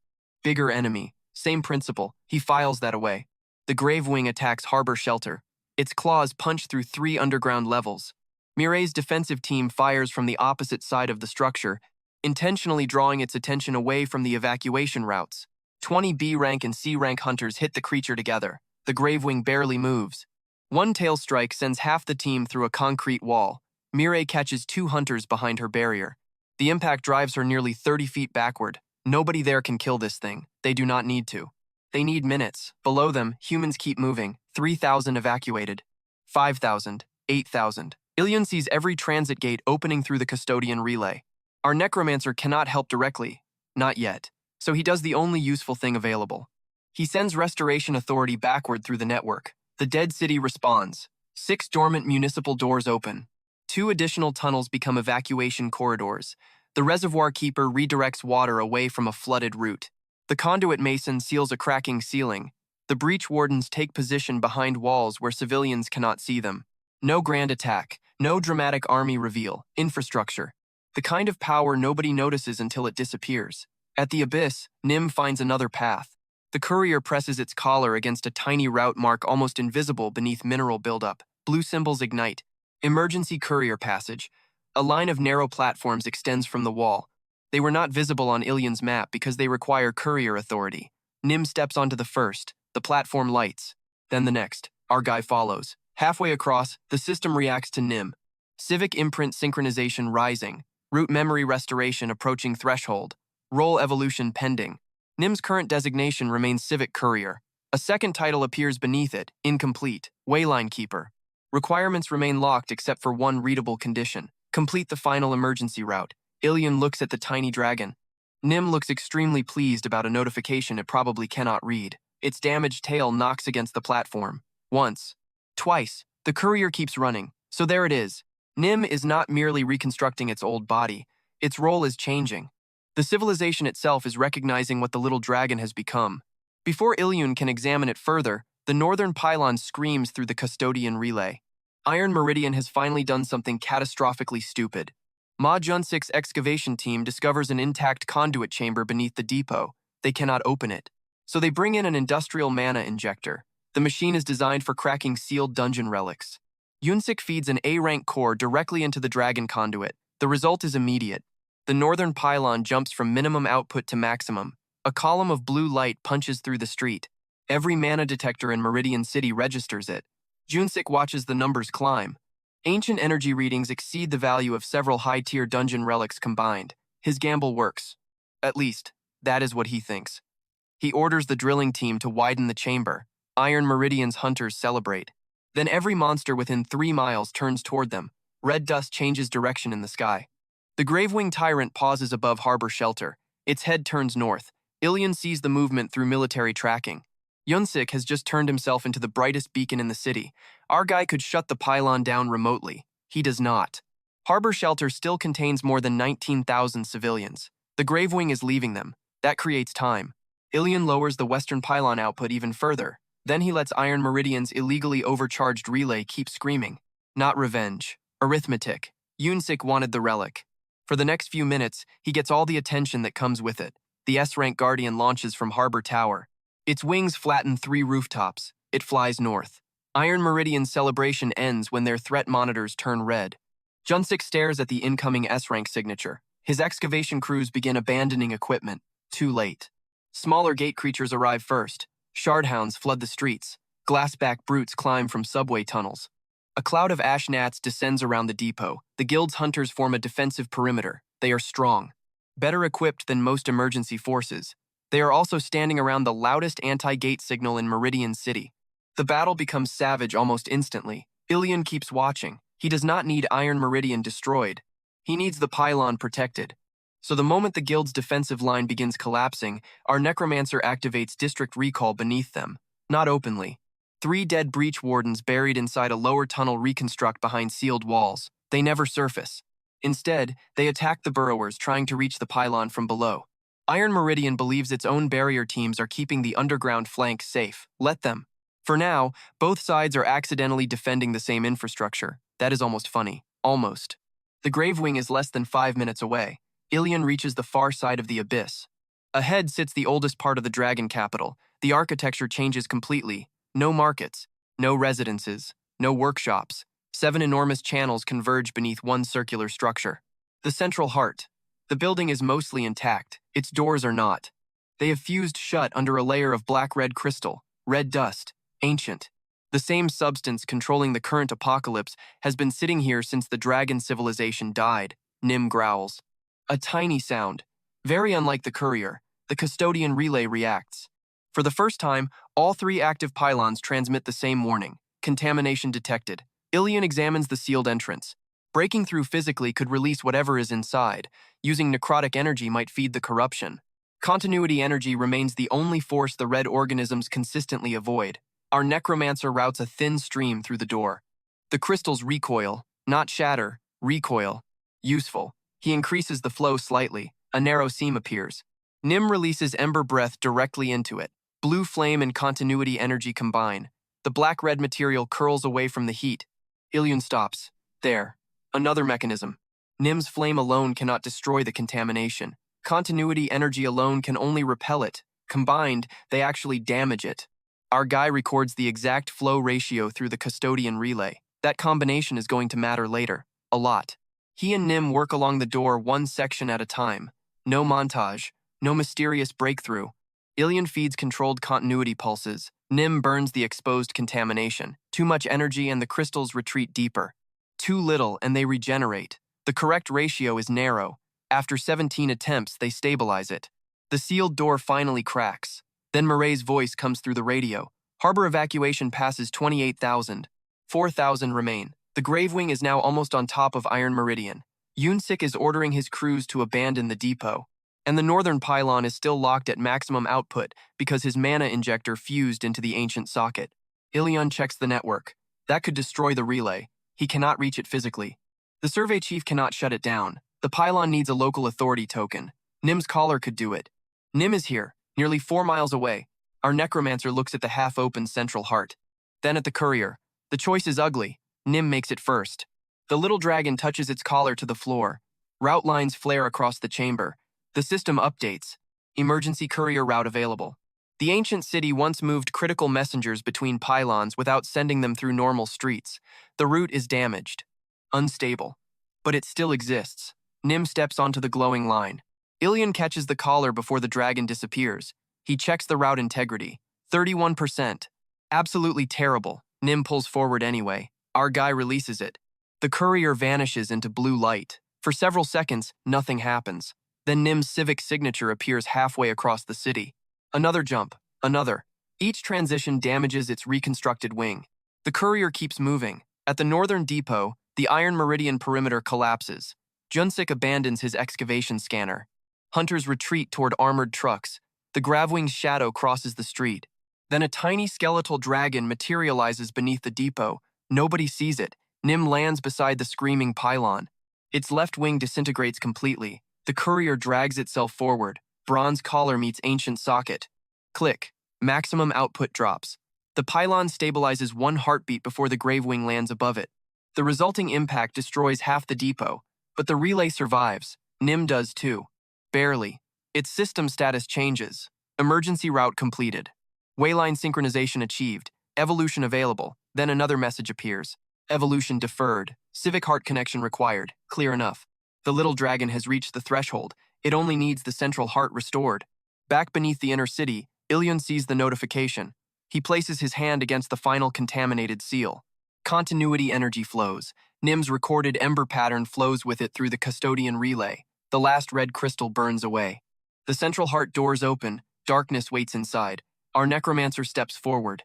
Then something tiny happens behind him. A dead blue lamp above the entrance flickers. Once. Twice. It stays on. Across the buried capital, one ancient transit bell answers. The survey chief stops working. The archive technician raises its skull. The restored wardens turn toward the inner city. Even Nim, 4 miles away beneath a ruined depot, hears it through the network. The central heart has recognized its custodian. And every surviving piece of the dragon civilization is now waiting for his next command. The central heart is not a weapon. Kang Ilyun figures that out roughly 10 seconds after entering it. The chamber is enormous, circular, and almost completely empty. 7 channels enter through 7 walls. At the center stands a black structure shaped like an open dragon claw. No throne, no giant crystal, no convenient legendary sword, just an ancient control station surrounded by thousands of dead civic records. Our necromancer places the custodian relay into the central claw. 3 sections illuminate, 4 remain dark. Exactly matching the active pylons outside, a city map appears beneath his feet. This one is different. Every restored citizen becomes a point of blue light. Every functioning conduit becomes a line. Every buried corpse with a surviving civic imprint appears as a dim gray spark. Ilyun goes completely still. There are not thousands. There are millions. The dead dragon capital stretches beneath almost all of Meridian City. Residential districts continue beyond the mapped ruins. Industrial sectors extend beneath the river. Huge underground chambers sit below places humanity believes are solid bedrock. And everywhere, the gray lights continue. One civilization, waiting. The system gives him the obvious option. District recall can be executed through the central heart. Current synchronized restoration limit, 32 citizens. Our guy does not activate it. Not yet. Above ground, the Gravewing tyrant has just landed on the northern pylon. That comes first. The city map expands. Ilyun sees Nim beneath the ruined depot. The little courier can barely move. Its left wing is gone again. One foreleg has cracked. But its bronze collar remains locked into the pylon control socket. Above it, an S-rank monster tears through Iron Meridian's defensive perimeter. Ma Junsik's guild is getting absolutely demolished. An A-rank striker launches a spear into the Gravewing's chest. The weapon shatters. A barrier hunter tries to cover the retreat. The corrupted dragon exhales red dust. The barrier turns crimson. Then it collapses inward. 3 hunters disappear beneath it. Yunsik finally understands what kind of situation he created. His excavation crews abandon everything. Drills, scanners, core containers, several armored trucks. None of that matters anymore. The Gravewing does not chase them. It attacks the ground. One claw drives through the depot floor. Then another. It is digging toward the pylon. Same behavior as the ancient archive record. That confirmation is enough. Ilyun opens the Central Heart's civic registry. He searches Gravewing. Hundreds of records appear. Not species records. Names. Assignments. Patrol zones. Entire generations of aerial guardians once served the city. Our necromancer compares the corrupted monster's horn structure against those preserved imprints. One match reaches almost 98%. Designation: Valor, Western Sky Guardian. Status in the old census: missing during final containment. Ilyun stares at the record. The S-rank monster is not merely the same species, it is one of them. The ancient guardian never died with the rest of the city. It disappeared inside the Crimson Catastrophe, and now, thousands of years later, the S-rank rupture has thrown it back out. Still infected, still following the last corrupted command burned into its body. That creates an option nobody above ground would even consider. Killing Valor is not the only way to stop it. The first census still remembers what Valor was before the corruption. Ilyun pulls up the Guardian's civic imprint. Complete reconstruction is impossible while the target remains alive. But continuity energy can force the original imprint against the corrupted one, a restoration from the inside. Our guy checks the cost. Ridiculous. 3 active pylons cannot produce enough output, so he looks at the 4 dark ones. Back in the first district, the restored survey chief has spent the entire day mapping damaged conduits. The engineers have spent every available minute reconnecting lines. The forge tender has rebuilt pylon components.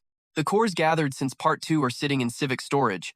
That preparation finally matters. Ilyun does not need to activate every pylon permanently. He only needs them awake long enough to complete one synchronized pulse. The body tags he placed on his evacuation map come back out. 7 locations. The network he started building when he had one tiny undead courier is suddenly the only thing in Meridian City capable of touching an S-rank guardian. Our necromancer sends the order. The dragon civilization moves. At the dormant river pylon, 2 restored conduit workers open emergency core sockets. At the southern relay, a municipal warden drags a container of recovered mana cores into position. Beneath the abandoned financial district, an engineer uses an old maintenance bypass to connect a shattered regulator. The 7th pylon remains unreachable. Red contamination covers it completely. 6 will have to do. Ilyun does not pretend the situation matches the ancient plan. The archive showed all 7 pylons firing before the civilization died. So he deliberately refuses to reproduce that configuration. 6 pylons, uneven phase. Central heart manually controlling the flow. A different pattern, a calculated risk. The first dormant relay ignites, then the second, then the third. Across Meridian City, streets tremble, blue light appears inside, storm drains, subway walls glow. Ancient lines emerge beneath highways. The modern city discovers that another city has been sleeping underneath it. 5 pylons connect, the 6th sputters, fails. Ilyun redirects 2 C-rank cores from the Western District. Dragon workers manually bridge a broken channel. The relay tries again. This time it holds. 6 blue points form an incomplete ring. The S-rank rupture reacts immediately. Red lightning strikes the city. Valor roars. The Guardian finally stops digging. Its head turns toward the skyline. For the first time, the corrupted creature looks confused. Then every monster in Meridian City goes berserk. Stage 1 hits hard. Painfully hard. The Crimson Rupture releases a pulse. Shardhounds pour from alleys. Glassback brutes emerge from buildings. Ash gnats descend in clouds so thick that daytime turns gray. The active pylons become targets simultaneously. Dragon workers cannot hold all 6. One southern relay loses its outer conduit. A breach warden gets crushed beneath a brute. Continuity output falls. Valor takes off. Its wing beat destroys the depot roof. The S-rank guardian rises above the city and screams. 3 restored dragons immediately collapse. Nim's eye goes dark. Even the central heart flickers. Ilyun grabs the custodian relay. Blood runs from his nose. He is trying to conduct more continuity energy than a human nervous system was ever designed to handle. The 6th pylon ring is losing synchronization. Valor turns toward the weakest point. If one relay falls, the entire plan fails. Our guy does not increase power. He starts reading the enemy. The ancient disaster recording plays beside the live city map. Past Valor, present Valor, 2 movement patterns. The corrupted guardian always attacks the brightest pylon. Every time, not the nearest. Not the weakest, the brightest. Red dust is guiding it toward continuity concentration. Ilyun lowers the southern relay, raises the river pylon. Valor turns in midair. Our necromancer does it again. North dims, west brightens. The dragon changes direction. There, the S-rank guardian is powerful. The thing controlling it is predictable. Ilyun starts moving Valor around the city without touching it. One pylon brightens, another dims. The monster follows. From the outside, it looks like 6 towers are blinking randomly beneath Meridian City. They are not. Our guy is drawing a route. Nim's specialty. Even half-conscious, the courier realizes it first. Its eye reignites beneath the depot. The little dragon releases its collar from the northern socket. It limps onto the emergency route. Ilyun sees the movement. Then he understands what Nim is doing. The courier is taking the shortest route toward Valor's projected destination, the River District. Our necromancer prepares the actual strike, District Recall. The same function that restored 3 buried wardens beneath harbor shelter now reaches across 6 connected districts. In Part 2, Ilyun marked pylons because he needed infrastructure. Now that infrastructure becomes the largest necromantic formation on Earth, he selects civic imprints, not randomly. Breach wardens, aerial restraint crews, conduit defenders, emergency medics, 32 signatures. Every corpse lies somewhere different beneath Meridian City. Our guy activates District Recall. Black-blue energy floods the streets. 32 dead dragons rise at once. A construction site collapses as 3 enormous skeletal wardens pull themselves from beneath it. 5 winged restraint dragons emerge from a buried transit tower. Ancient defenders climb through subway floors. 1 massive skull pushes through asphalt directly in front of Iron Meridian's retreating convoy. Junsik slams on the brakes. Every surviving hunter stares. No video can hide this. No government can call Nim an unidentified monster anymore. The dead dragon civilization has officially entered the apocalypse. Valor reaches the River District. The restored restraint crews attack. Stage 3 begins. They do not try to kill the S-rank Guardian. That would be suicidal. They wrap ancient continuity chains around its wings. Valor tears the first dragon apart. Another takes its place. The Guardian smashes 2 wardens into the river. 3 more anchor the chains through buried civic pylons. Nim arrives. The tiny courier climbs from a glowing route marker directly beneath Valor. Compared with the S-rank Guardian, Nim is microscopic. That does not stop it. The little dragon launches from a warden's skull. Its partially reconstructed wing catches the continuity current. For 3 incredible seconds, Nim actually flies. Not glides. Flies. The system reacts. Wayline Keeper evolution synchronization rises sharply. Still incomplete. Nim crosses Valor's chest. Its blue ember breath strikes one specific patch beneath the Guardian's throat. The same contamination pattern Ilyun studied at the central heart peels open. Red dust erupts. Valor screams. Nim gets thrown away. A restraint dragon catches the courier before it hits the river. That single opening is enough. Ilyun sends continuity energy through every chain, not maximum power, the exact ratio he tested against the central heart seal. Continuity first. Nim's recorded ember pattern layered through it second. The combination hits the red contamination inside Valor. The S-rank Guardian freezes in midair. Red veins illuminate beneath its scales. For several seconds, the creature becomes a battlefield between 2 identities. Corrupted command. Original civic imprint. The first census recognizes its citizen. Ilyun forces the old record through the network. Name, Valor. Assignment, Western Sky Guardian. Civic allegiance, Meridian Capital. The red dust fights back. The 6 pylons shake. 1 cracks. Our necromancer nearly loses consciousness. He keeps the ratio stable. No dramatic power increase. No secret skill. Just the mechanism already tested 3 times. Continuity. Ember pattern. Civic imprint. Again. Then Nim performs the decisive action. The little dragon escapes the restraint warden carrying it. It leaps onto Valor's lowered skull. Nim presses its bronze courier collar directly against an ancient socket between the Guardian's horns. Root authority transfers. For 1 heartbeat, Valor is connected to the city as a citizen instead of an intruder. The first census locks on. Red dust erupts from the Guardian's body. A crimson cloud spreads across the river. Continuity light burns through it. The particles turn black. Then they fall like dead ash. Valor crashes. The impact sends water over both riverbanks. Silence hits the city. Stage 4 begins almost gently. The huge dragon does not die. Its chest moves. Slowly. The red glow inside its eyes disappears. 2 blue lights replace it. The system updates Valor's status. Civic identity restored. Physical corruption remains severe. Combat capability unavailable. Recovery requires central heart stabilization. An S-rank enemy has just become a wounded citizen. That is considerably more valuable than a corpse. The death residue harvested from the destroyed red organisms floods the network. Damaged wardens begin reconstructing. Broken conduits absorb energy. The 32 recalled dragons remain active instead of collapsing. Restored population jumps past 50. Then past 60 as emergency civic imprints stabilize. Humanity watches all of it. Military satellites record skeletal dragons defending resonance pylons. Shelter cameras record undead workers carrying injured civilians. Iron Meridian hunters watch dragon wardens protect them from gate monsters despite everything their guild tried to steal. Seo Murray stands outside harbor shelter as the last evacuation group reaches the lower transit route. 32,000 civilians survive, not because someone defeated the apocalypse with one giant attack, because a dead civilization built roads beneath them. Yunsik reaches harbor hours later. His armor is destroyed. Most of his excavation equipment is gone.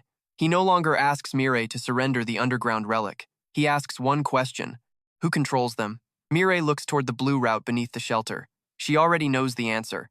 She does not give it. Deep below Meridian City, Ilyun finally releases the custodian relay. His legs almost give out. He catches the central heart console before falling. 6 pylons remain active at minimum output. 1 remains sealed. Valor sleeps inside the river district, guarded by restored civic medics. Nim returns through the emergency route. The courier is missing half a wing again. Its bronze collar is scorched black, but something new runs through its bones. Thin blue lines now extend from the collar into every limb. The system displays the same message: Wayline Keeper evolution pending. Central heart synchronization incomplete. Our guy reaches down. Nim drops the old bronze route token into his palm. Then the courier sits. For once, it does not immediately run somewhere else. Ilyun looks around the heart chamber. The mass district recall from Harbor Shelter began with the first relay he powered using a handful of low-rank monster cores. The 6-pylon network exists because every tiny repair since then stayed connected. The setup has finally paid off. But the central heart is still only partially awake. One entire sector beneath the control station remains infected. And the 7th pylon is buried inside the same contamination. Ilyun studies the incomplete synchronization map. The final battle cannot use 6 pylons. Not if the Crimson Rupture itself opens fully. He needs 7. Behind him, the central heart produces a tiny mechanical sound. Click. One previously sealed compartment opens. Inside sits the 6th surviving fragment of the custodian relay. No explosion, no announcement. Just one piece of black metal waiting in blue light. Ilyun picks it up. The machine is almost complete. For the first time since the S-rank rupture opens, Kang Ilyun gets 43 uninterrupted minutes without something trying to kill him. He spends them repairing a tiny dragon. Nim sits on an ancient maintenance table inside the central heart. The courier looks absolutely terrible. Its left wing is missing again. 3 ribs are fractured. 1 rear claw is gone, and the bronze collar around its neck is blackened from repeatedly jumping through emergency routes. The little dragon still refuses to lie down. Ilyun pushes its skull gently onto a folded canvas bag. Nim immediately raises it. Our necromancer pushes it down again. This time the courier stays. Progress. Around them, the central heart hums at partial power. 6 resonance pylons maintain minimum output across Meridian City. More than 60 restored dragons work through the underground districts. Valor remains unconscious beneath the river, where civic medics are slowly stripping the remaining red corruption from its massive body. Above ground, 32,000 harbor survivors are alive. Nobody is celebrating yet. The Crimson Rupture is still there. And it is getting larger. Ilyun starts with Nim's collar. The bronze is not decorative. Now that 6 custodian relay fragments have been recovered, the system can finally translate its deeper structure. Every civic courier collar contains miniature route channels. Nim's particular collar contains 7. 6 are scorched but functional. The 7th has never activated. Our guy places the 6 recovered custodian fragments around the maintenance table. Each one produces a blue line. Those lines connect to Nim's collar. The system identifies a preparation protocol. Wayline Keeper evolution requires 7 root certification. Current certifications, 6. Central heart synchronization required for final root, so the courier is almost ready, not ready enough. Ilyun removes the bronze token Nim recovered from the dead classroom district. The token fits perfectly into a shallow slot on the collar. A tiny internal ring unlocks. Nim's entire skeleton jolts. Blue route lines spread from its neck to its damaged wing. The missing bones do not magically regenerate. Instead, the collar begins identifying exactly where reconstruction must occur. That is better. Actual preparation. Our necromancer uses a thread of stored death residue. One wing joint rebuilds, then another. He deliberately stops before the reserve drops too far. Nim tests the wing. It opens cleanly. The courier turns its skull toward him. Ilyun tightens one damaged collar clasp. Not yet. Nim taps its tail against the table. Apparently, disagreement survived extinction, too. Footsteps approach. Seo Murray enters carrying 2 metal cups and a paper food container. The B-rank hunter has changed out of her broken combat armor. Bandages wrap one shoulder, and dried dust still clings to her boots. She places the food beside Ilyun. Hot fish cake broth. Rice triangles. 2 boiled eggs. Nothing legendary. After a day of emergency ration bars, the smell is almost offensive. Ilyun takes the broth. Mireille sits on an overturned dragon maintenance crate. Neither gives a speech. They eat. Nim slowly lifts its skull toward the steam. The courier has no functioning stomach. That does not stop it from investigating. Mireille holds one piece of fish cake near its jaw. Nim sniffs it. Then blue flame accidentally flickers between its teeth. The fish cake catches fire. Mireille stares at the blackened food. Ilyun keeps eating. Nim quietly lowers its skull. For about 10 seconds, the apocalypse becomes embarrassingly normal. Then Mireille places a tablet on the table. The screen shows international emergency reports. Crimson ruptures are expanding across multiple regions. Different countries gave them different names during the first months of the apocalypse. Blood gates, red faults, catastrophe rifts. Now analysts know they are synchronizing. The particles above Meridian City match samples recovered from S-rank outbreaks on 3 continents. The pattern is accelerating. Humanity is not fighting separate disasters. The same phenomenon is appearing through multiple wounds. Meridian's rupture is currently one of the most stable. That is a terrible sentence. It also means something useful. The dragon civilization fought the same phenomenon before. Mireille scrolls to satellite imagery. The Meridian rupture contracts whenever the pylon network increases output. Other ruptures briefly fluctuate at the same moment. Not much, barely measurable, but synchronized. Ilyun studies the timestamps.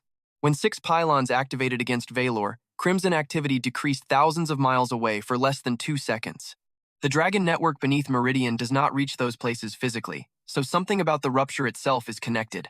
Our guy stores the observation. He does not announce a theory as fact. He needs one successful full activation before assuming anything. Mireille finishes her broth. Then she leaves to coordinate the living city above. Ilyun stays with the dead city below. The quiet part ends. Now comes sharpening. District Recall nearly knocked him unconscious when he restored 32 dragons through 6 pylons. Trying the same mechanism across 7 pylons with thousands of civic imprints would fry his nervous system before the first wave finished. More power will not fix that. Distribution might. Our necromancer brings up the exact energy trace from the river battle. During mass recall, all 6 pylons sent restoration authority toward him simultaneously. That is the flaw. He acted as the center. The central heart was designed so the city itself could be the center. Ilyun places 6 low-grade monster cores around the heart console, one beside each active channel. Then he selects 6 damaged civic lamps in separate districts, tiny targets, safe test. He sends one restoration pulse through all 6 pylons simultaneously. Pain immediately stabs through his wrist. Too much feedback. Reset, second attempt. He activates the northern pylon first. A fraction of a second later, west, then river, then south. The energy travels around the incomplete ring instead of crashing toward the center. 4 lamps ignite, 2 fail. Better. Nim watches from the maintenance table. On the 3rd attempt, the courier jumps down. Its restored wing opens. Nim walks onto the heart map and taps the western route with one claw, then north, then south. Not Ilyun's order. The old courier route. Our guy studies the sequence. Of course, the dragon civilization already solved this problem. Couriers were not merely messengers. During emergencies, they carried synchronization timing between districts. Ilyun copies Nim's route. Pulse 1. Pause. Pulse 2. Shorter pause. Pulse 3. Longer. Then the sequence loops back through the heart. All 6 lamps ignite. Feedback through Ilyun drops by more than half. Our necromancer repeats the experiment using 6 damaged dragon civic imprints instead of lamps. Not full reconstruction. Only partial skeletal stabilization. The route holds. Then 12. Then 24. No training montage. No brute force repetition. Each test changes one variable. Delay, flow direction, recall density, return path. By the final test, the central heart carries most of the load. Ilyun merely authorizes it. That is the completed mechanism. District recall becomes something larger. The interface supplies the original dragon term, census recall. When all 7 routes synchronize, the first census can distribute restoration through the entire civic network instead of through one custodian's body. Potential scale remains unknown. Thousands, maybe hundreds of thousands. Possibly the entire preserved population. Our guy does not need to guess. He only needs the 7th pylon. And that pylon is buried inside the most contaminated district in the city. Nim steps into the center of the heart map. 6 blue route marks glow along its collar. The 7th remains black. Ilyun takes 6 tiny pieces of repaired conduit metal. Each comes from one active pylon. He locks them into the collar one at a time. North, west, river, south, capital, depot. Each route produces a different blue tone. The courier's skeletal wing gains a thin lattice of light, not an evolution, preparation for one. The system confirms it. Wayline Keeper evolution primed. Final certification pending. Nim spreads its wings. For the first time, both hold their shape. The courier glides across the central heart chamber, turns in midair, lands cleanly, then immediately runs into Ilyun's food container and knocks the remaining boiled egg onto the floor. Almost majestic. Almost. Our necromancer picks up the egg. Nim sits very still. The bonding moment ends there. Elsewhere, the enemy is not resting. The crimson rupture expands another mile. Satellite systems detect a dense mass forming inside it, not a new species. A concentration of the same red particulate that infected Valor and destroyed the ancient capital. Every corrupted monster across Meridian City abruptly stops wandering. Shardhounds, burrowers, ash gnats, glassback brutes. Thousands of them turn toward the same location. The seventh pylon. The catastrophe is moving its pieces into position. Iron Meridian moves too. Ma Yunsik has lost most of his excavation equipment and several hunters. That finally kills his appetite for ownership. He gives Seo Mirai every scan his guild collected from the contaminated district. No apology, no sudden moral transformation. Survival is simply more valuable than salvage now. One scan matters. Beneath the red crystal surrounding the seventh pylon is a hollow chamber. Inside it sits the missing final custodian relay fragment. The apocalypse has been nesting directly on top of it. Ilyun overlays Iron Meridian's scan with the ancient map. The route is awful. Surface access crosses the densest monster zone in Meridian City. Normal tunnels are completely infected. There is only one viable path, a collapsed emergency courier line connecting the central heart directly to the seventh pylon. Nim walks onto the map before Ilyun even finishes reading it. Naturally, the courier route requires two endpoints. One authority stays at the heart, one travels to the pylon. If Nim reaches the other side and inserts its collar into the seventh root socket, the final pylon can be synchronized. That completes Nim's evolution condition. It also completes census recall. Everything converges on the same action. Our guy starts preparing physically. He does not stare into the distance. He does not think about destiny. He repairs the strap on his recovery case, sharpens the carbon steel bone saw, loads 4 C-rank cores and the remaining B-rank reserve into separate containers. The forge tender provides 3 continuity spikes, black metal tools designed to inject pylon energy directly into contaminated surfaces. Ilyun tests each one. All work. The archive technician copies Valor's original corruption record onto the custodian relay. That provides the exact ember continuity ratio that succeeded at the river. The final tool is not new. It is every previous tool arranged correctly. Census recall for scale. Continuity spikes for penetration. Nim's ember pattern for destroying red contamination. The first census for restoring whatever survives underneath. Above ground, Murray organizes human defenders around 6 active pylon zones. Iron Meridian contributes its remaining hunters. Military units establish evacuation corridors instead of wasting ammunition on the rupture itself. Restored dragon wardens move beneath them. 2 civilizations prepare for the same fight without pretending either side can handle it alone. Ilyun returns to Nim.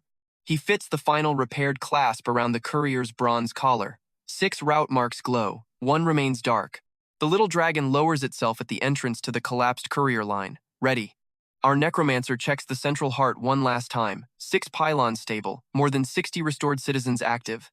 Valor recovering. Census recall calibrated. Final relay fragment located. The entire machine is waiting on one missing connection. Ilyun locks the incomplete custodian relay around his wrist. He opens the courier passage. Red light spills through from the other side. Nim spreads both reconstructed wings. Our guy steps into the passage beside it. Behind them, the central heart doors close. The quiet part is over.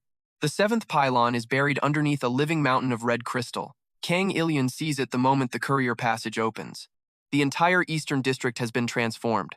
Buildings remain above ground, but everything below them is fused together by crimson growth. Concrete walls pulse like tissue. Ancient dragon roads disappear beneath translucent membranes. Red dust circulates through channels where continuity energy once flowed. At the center sits the final resonance pylon, almost completely swallowed. And locked inside the corruption beside it is the 7th fragment of the custodian relay. Nim lowers its body. 6 route marks burn blue across the courier's collar. The 7th waits. Ilyun drives the first continuity spike into the wall. Blue energy erupts. The crimson material shrinks away. Nim fires ember breath into the exposed layer. It burns black. The combination still works. Good. Then the entire district moves. Thousands of red particles rush through the walls at once. Our necromancer realizes the problem exactly 1 second before the first monster tears through the floor. A corrupted dragon skeleton. Not restored, hijacked. Red crystal fills its empty ribcage. 4 jagged limbs scrape across the tunnel. Its skull opens far wider than any natural jaw should. Nim attacks first. Blue flame hits the creature's neck. Ilyun follows with a continuity spike. The skeleton breaks. No death residue arrives. Instead, the red material inside it simply pulls away. It flows back into the wall. That is worse. The colony is recycling itself. More bodies emerge. Dragon remains. Gate monsters. Shapes assembled from pieces of both. The Crimson Catastrophe does not care what body it uses. It only needs material. Stage 1 becomes a nightmare. Ilyun and Nim retreat through the courier tunnel while corrupted bodies pour after them. Our guy cannot use district recall here. The 7th district is disconnected. No civic route, no restoration authority. He has a bone saw, 3 continuity spikes, several mana cores, and 1 exhausted dragon, against an S-rank extinction organism. Yeah, the matchup is absolutely terrible. Nim glides over the first attacker. Its ember breath burns a path through the red membrane. Ilyun drives a spike into the opening. Continuity energy detonates. 3 corrupted bodies collapse. The red matter retreats again. Another 6 replace them. They are not winning. They are spending energy to move the enemy backward for seconds at a time. Above ground, the same thing begins happening across Meridian City. Every remaining gate creature attacks simultaneously. 6 active pylons come under assault. Human defensive lines open fire. Restored breach wardens climb from underground routes and meet the swarms head-on. At Harbor Shelter, Marae plants her shield over the western conduit entrance while soldiers fire around her. At the river, civic medics stop treating Valor and form a defensive ring. Iron Meridian hunters hold the northern depot they tried to steal hours earlier. Nobody has enough manpower. The red rupture expands. International satellites issue a new warning. Synchronization across the global catastrophe fronts reaches critical levels. If the Meridian rupture completes its next expansion, matching S-rank faults elsewhere are predicted to open with it.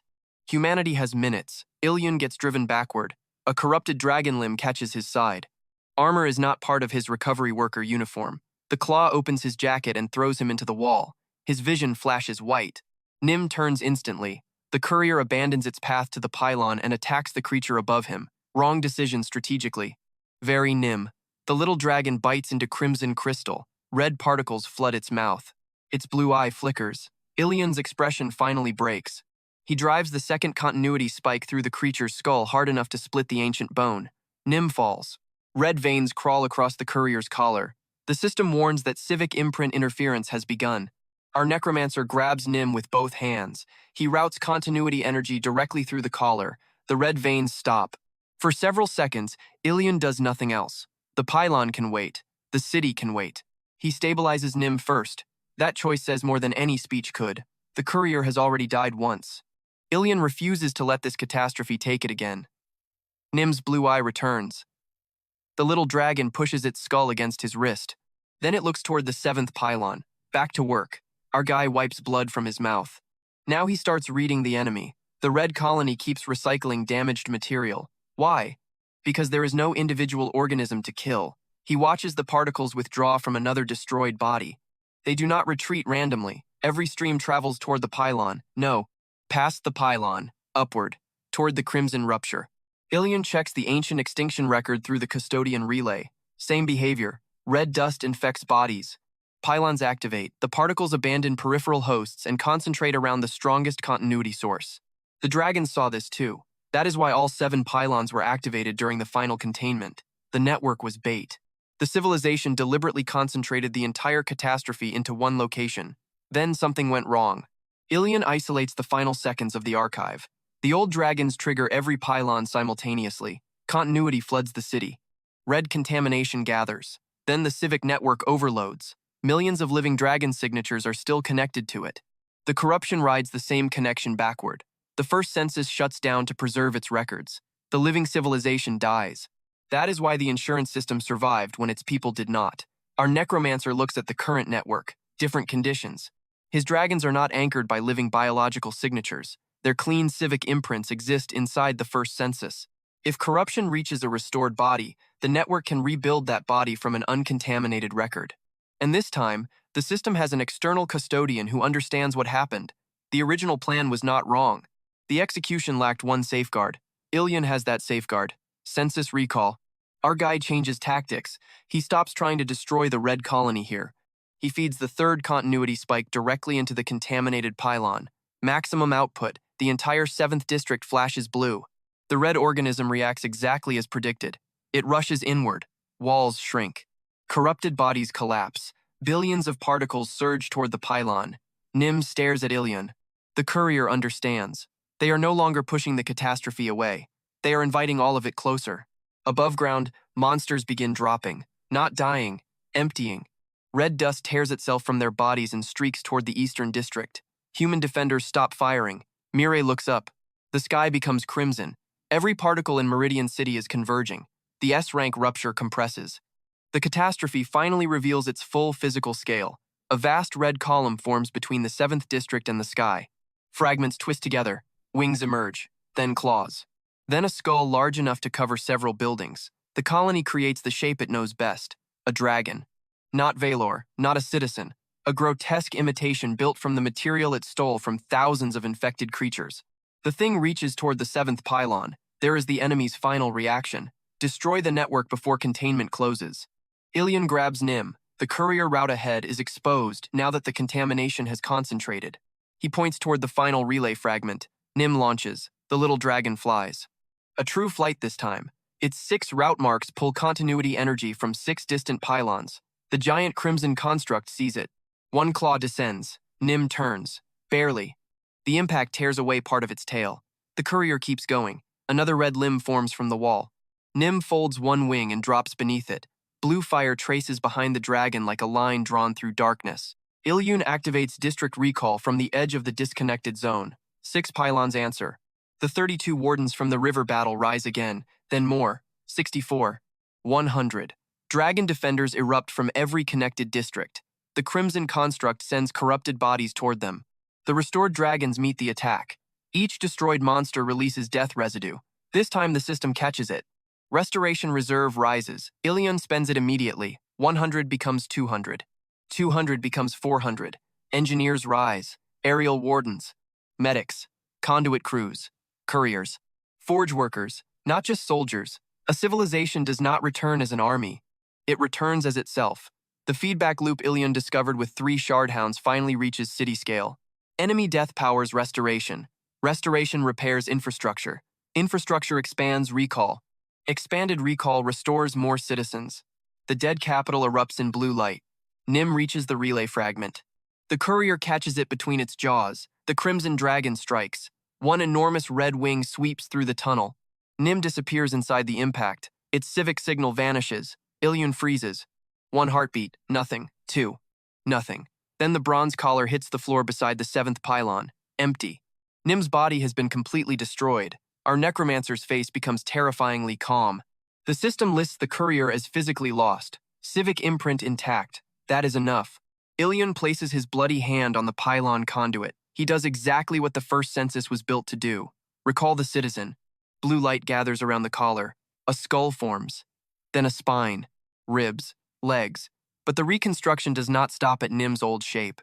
6 certified route marks ignite. The 7th pylon recognizes the collar. Final route certification complete. Wayline Keeper evolution begins. The tiny courier's frame lengthens. New wing bones unfold.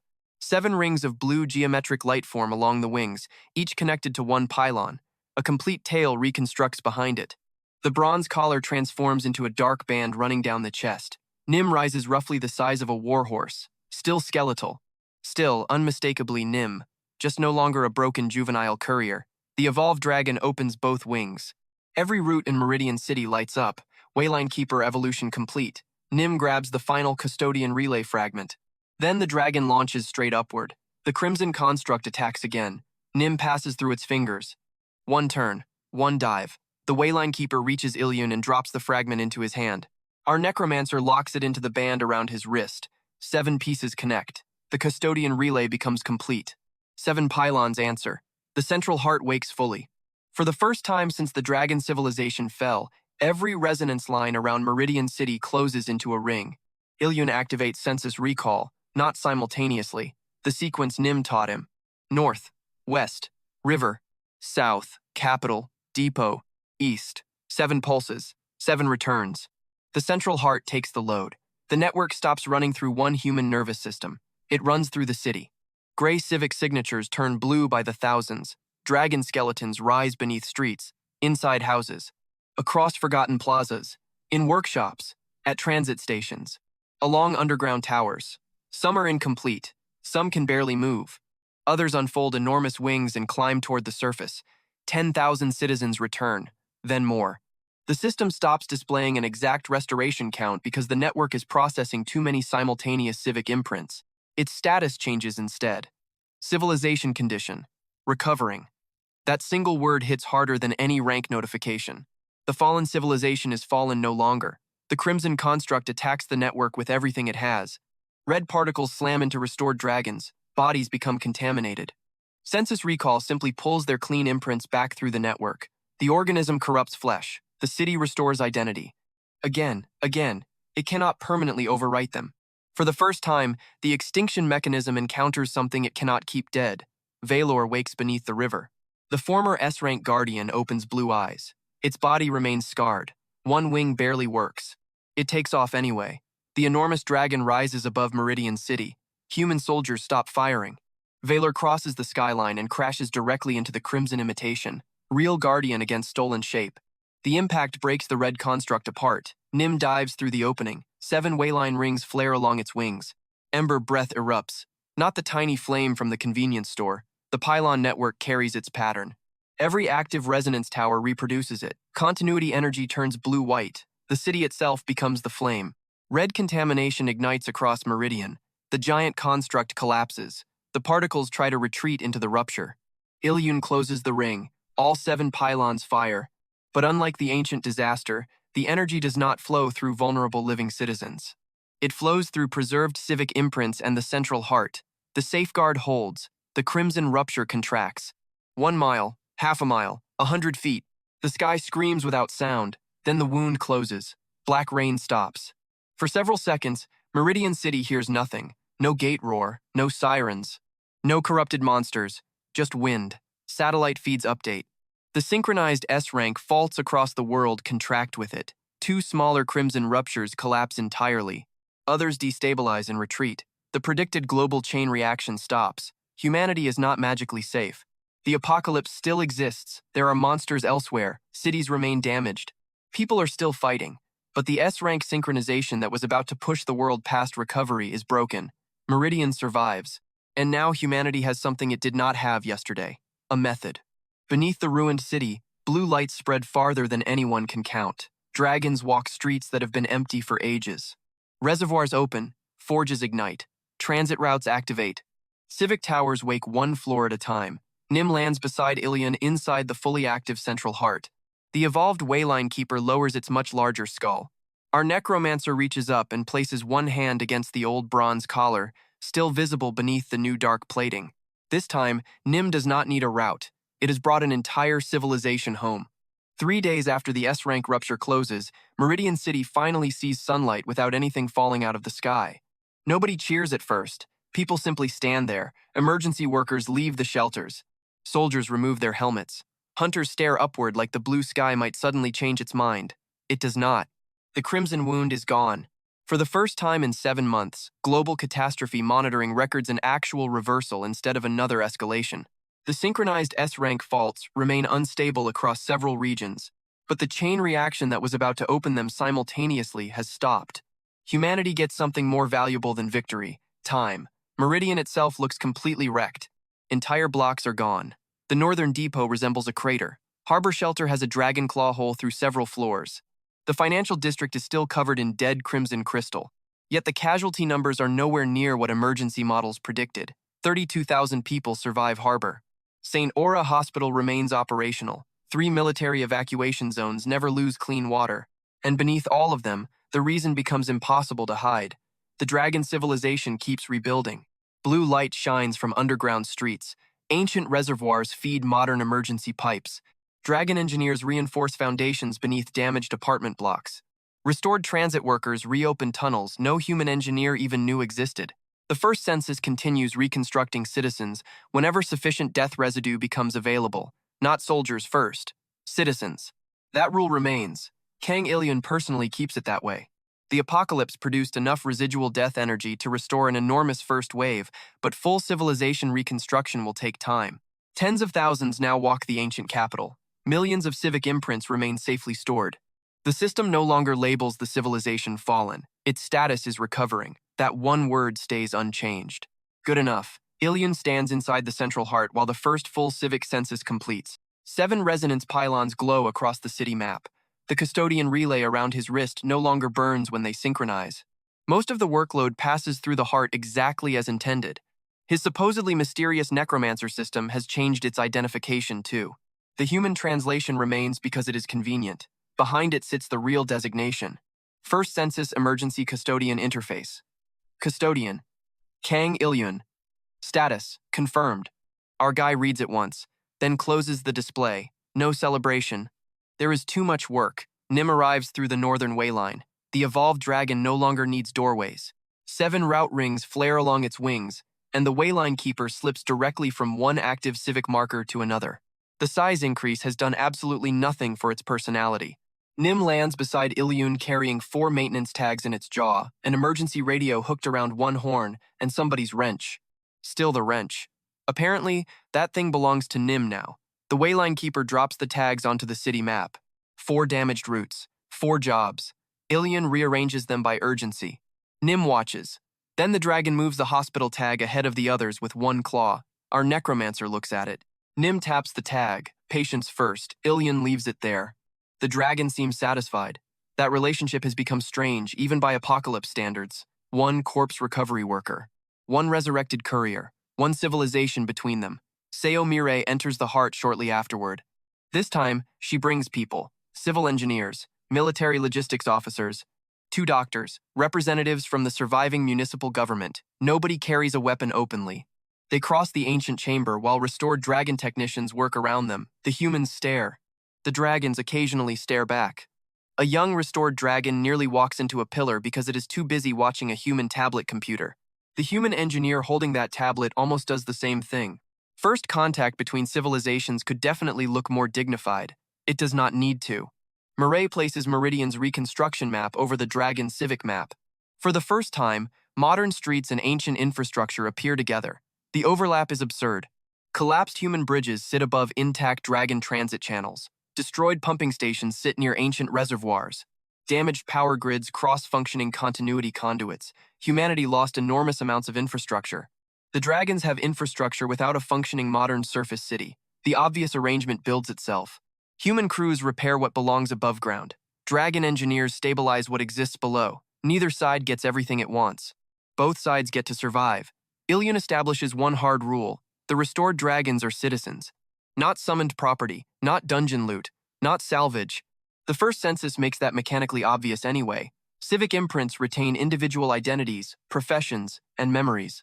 Human law simply needs to catch up. That becomes relevant the moment Iron Meridian tries to salvage what remains of its reputation. Ma Junsik returns without excavation equipment this time. He brings lawyers. Bold choice. Iron Meridian argues that its emergency contracts technically grant ownership over previously undiscovered gate relics in the Northern District. The municipal government rejects the claim. The ancient city is not a gate relic. More importantly, Yunsik's unauthorized mana injection directly caused the Northern Pylon overload and attracted an S-rank entity toward his own workers. Recorded telemetry proves it. His salvage claim disappears. His surviving industrial machinery is temporarily requisitioned for Meridian reconstruction. The guild keeps operating because humanity genuinely needs heavy recovery crews. Yunsik simply stops being the man who decides what lies underneath the city. No dramatic execution, no fake forgiveness. He made an expensive decision. Now he gets an expensive consequence. Mirei enjoys that more than she admits. Her own position changes too. The surviving city council appoints her coordinator of the joint underground security zone. That mostly means she spends 12 hours a day explaining to hunters why attacking a skeletal dragon engineer carrying a pipe is an extremely bad idea. The first week produces several misunderstandings. One restored aerial warden lands beside a military checkpoint. Everyone raises weapons. The dragon drops a damaged communications antenna it found on a roof. Then it leaves. Another dragon medic enters St. Aura Hospital through a maintenance route and terrifies an entire surgical team before demonstrating that continuity energy can temporarily stabilize gate-corrupted tissue. By the end of the day, those same surgeons are requesting another demonstration. The worlds start fitting together, awkwardly, slowly, for real. Valor becomes the most visible. The former Gravewing tyrant spends days recovering beside the river. Red scars remain across its armor. One wing is permanently damaged. When the giant dragon finally stands, every military unit in the district goes on alert. Valor does not attack. The restored guardian walks to the western pylon. It lowers its six-horned skull toward Nim. The Wayline Keeper taps Valor's forehead with one wing. Civic route accepted. That is apparently enough ceremony for both of them. Valor returns to the sky. This time, the enormous dragon patrols Meridian City with blue eyes. People who spent days fleeing from its shadow now watch it circle above reconstruction crews. Talk about a brutal change in job description. Ilyun never converts Valor into a personal summon. There is no reason. The Guardian already knows what it is supposed to protect. That becomes the defining difference between the first census and ordinary necromancy. Ilyun can command the system. He does not need to erase the citizens inside it. Meanwhile, humanity studies the battle data. The important discovery is not that skeletal dragons are powerful. Hunters already understand power. The important discovery is the Ember continuity interaction. Continuity energy disrupts crimson contamination. Nim's reconstructed Ember pattern destroys it after disruption. The first census preserves an uncontaminated identity template. Together, those three mechanisms defeated something raw combat could not. Emergency laboratories reproduce a tiny version using residue recovered from Meridian. The sample turns black and dies.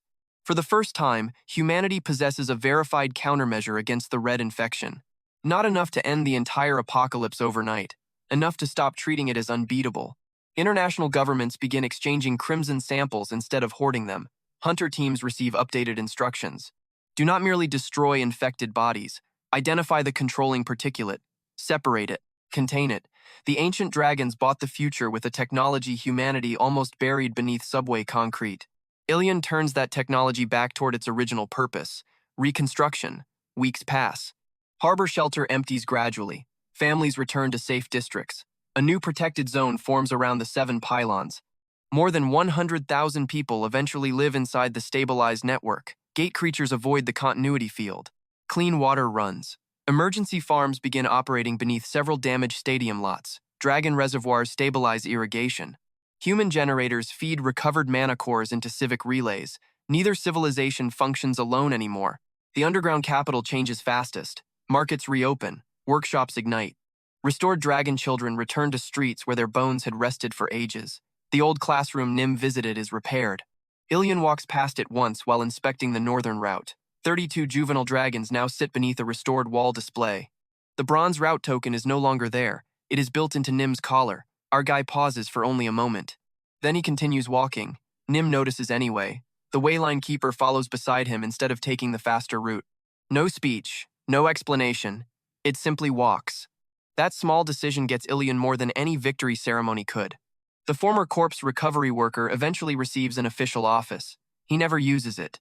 Most days, Meridian's confirmed custodian can be found somewhere underground with a battered recovery case, checking conduit repairs beside creatures the world once called monsters. The case finally gets replaced. The bone saw does not. Apparently, some equipment earns tenure. The apocalypse is not over. Nobody pretends otherwise. But Meridian changes from an evacuation zone into humanity's first major reclaimed S-rank territory. The city people expected to lose becomes the place other regions study. And the civilization everyone thought was extinct becomes one of the reasons people can finally imagine surviving what comes next. Several nights after the Central Heart reaches stable operation, Ilyun returns to the census hall. This time, he is not restoring anyone. He brings the original black archive cylinder from the first census reveal. Beside it, he places Moray's tablet showing worldwide Crimson Fault telemetry. Our necromancer begins comparing timestamps. One detail has bothered him since the final battle. When Meridian's 7 pylons fired, multiple S-rank ruptures thousands of miles away reacted almost instantly. The local network does not physically reach those places. Yet the response pattern matches first census synchronization almost perfectly. Ilyun marks the locations. Then he overlays the ancient emergency pulse recorded on the archive cylinder. 3 of the distant faults align with corrupted coordinates still buried inside the old dragon data. Not answers. Coordinates. Our guy copies them onto a physical map and pins it beside the central heart console. Nim watches him mark the last location. The wayline keeper taps one coordinate with a claw. Ilyun circles it. The question from the first census is no longer who built his system. That answer is settled. The question is how far the civilization's emergency network once reached. He closes the archive without forcing an assumption. There will be time to investigate properly. Far away, one of the synchronized Crimson Front's Meridian disrupted continues collapsing. The Andean evacuation zone has been fighting that rupture for months. Now its red cloud retreats from a mountain valley. Rescue drones enter terrain that has been inaccessible since the apocalypse began. One drone passes over a landslide. Its camera catches something underneath the exposed rock. Black stone. A perfect hexagon. 3 interlocking circles surrounding a vertical eye. The same first census emblem beneath Meridian City. Then a thin blue line illuminates below it. The drone circles back. The signal remains. Nobody there knows what it means yet. Back in Meridian, Nim drops another maintenance tag onto Ilyun's map. Our guy picks up his recovery case and heads for the route. Meridian's custodian still has a civilization to rebuild. Far beneath the Andean red fault, another first census marker has just turned blue.